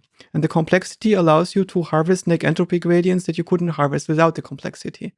And in this sense, intelligence and life are very strongly connected, because the purpose of intelligence is to allow control under conditions of complexity. So basically, you shift the boundary between the ordered systems into the realm of chaos. You build bridgeheads into chaos with complexity. And this is what we are doing. This is not necessarily a deeper meaning. I think the meaning that we have priors for, that we are evolved for, outside of the priors, there is no meaning. Meaning only exists if a mind projects it, right? Yeah. That is probably civilization. I think that what feels most meaningful to me is to try to build and maintain a sustainable civilization. And taking a slight step outside of that, we talked about a man with a beard and God, but some mechanism perhaps must have planted the seed, the initial seed of the cell. Do you think there is a God? What is a God? And what would that look like? So if there was no spontaneous abiogenesis, that in the sense that the first cell formed by some happy random accidents where the molecules just happen to be in the right constellation to each other. But there could also be the mechanism of that allows for the random. I mean, there's like turtles all the way down. There has to be a head turtle at the bottom. Let's consider something really wild. Imagine, is it possible that a gas giant could become intelligent? What would that involve? So imagine you have vortices that spontaneously emerge on the gas giants, like big storm systems that endure for thousands of years. And some of these storm systems produce electromagnetic fields because some of the clouds are ferromagnetic or something. And as a result, they can change how certain clouds react rather than other clouds, and thereby produce some self-stabilizing patterns that eventually lead to regulation, feedback loops, nested feedback loops, and control. So imagine you have such a thing that basically has emergent, self-sustaining, self-organizing complexity. And at some point this wakes up and realizes, and basically Lem Solaris, I am a thinking planet, but I will not replicate because I cannot recreate the conditions of my own existence somewhere else. I'm just basically an intelligence that has spontaneously formed because it could. And now it builds a von Neumann probe. And the best von Neumann probe for such a thing might be the cell. So maybe it, because it's very, very clever and very enduring, creates cells and sends them out, and one of them has infected our planet. And I'm not suggesting that this is the case, but it would be compatible with the panspermium hypothesis and with my intuition that abiogenesis is very unlikely. It's possible, but you probably need to roll the cosmic dice very often, maybe more often than there are planetary surfaces. I don't know. So God is just a large enough a system that's large enough that allows randomness. No, I don't think that God has anything to do with creation. I think it's a mistranslation of the Talmud into the Catholic mythology. I think that Genesis is actually the childhood memories of a God. So Genesis is the childhood memories of a God. It's basically a mind that is remembering how it came into being. Wow. And we typically interpret Genesis as the creation of a physical universe by a supernatural being. Yes. And I think when you'll read it, there is light and darkness that is being created. And then you discover sky and ground. You create them. You construct the plants and the animals, and you give everything their names and so on. That's basically cognitive development. It's a sequence of steps that every mind has to go through when it makes sense of the world. And when you have children, you can see how initially they distinguish light and darkness, and then they make out directions in it, and they discover sky and ground, and they discover the plants and the animals, and they give everything their name. And it's a creative process that happens in every mind. Because it's not given, right? Your mind has to invent these structures to make sense of the patterns on your retina. Also, if there was some big nerd who set up a server and runs this world on it, this would not create a special relationship between us and the nerd. This nerd would not have the magical power to give meaning to our existence, right? So this equation of a creator god with the god of meaning is a sleight of hand. You shouldn't do it. The other one that is done in Catholicism is the equation of the first mover, the prime mover of Aristotle, which is basically the automaton that runs the universe. Aristotle says, if things are moving and things seem to be moving here, something must move them, right? Mm-hmm. If something moves them, something must move the thing that is moving it. So there must be a prime mover.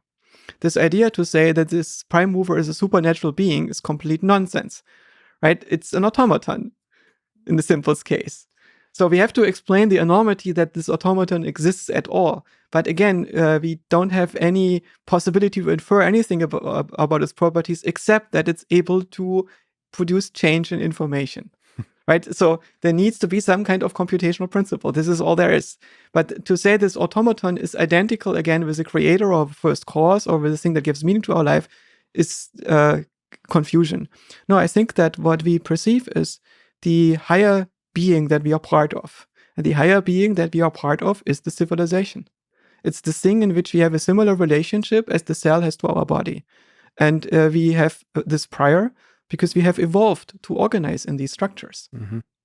So basically, the Christian God in its natural form, without the mythology, if you undress it, is basically the Platonic form of a civilization. Is the ideal? Yes, it's this ideal that you try to approximate when you interact with others, not based on your incentives, but on what you think is right.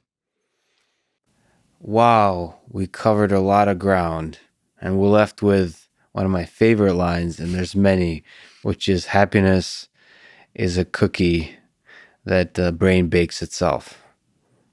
It's been a huge honor and a pleasure to talk to you. I'm sure our paths will cross many times again. Joscha, thank you so much for talking today. Really appreciate it. Thank you, Lex. It was so much fun.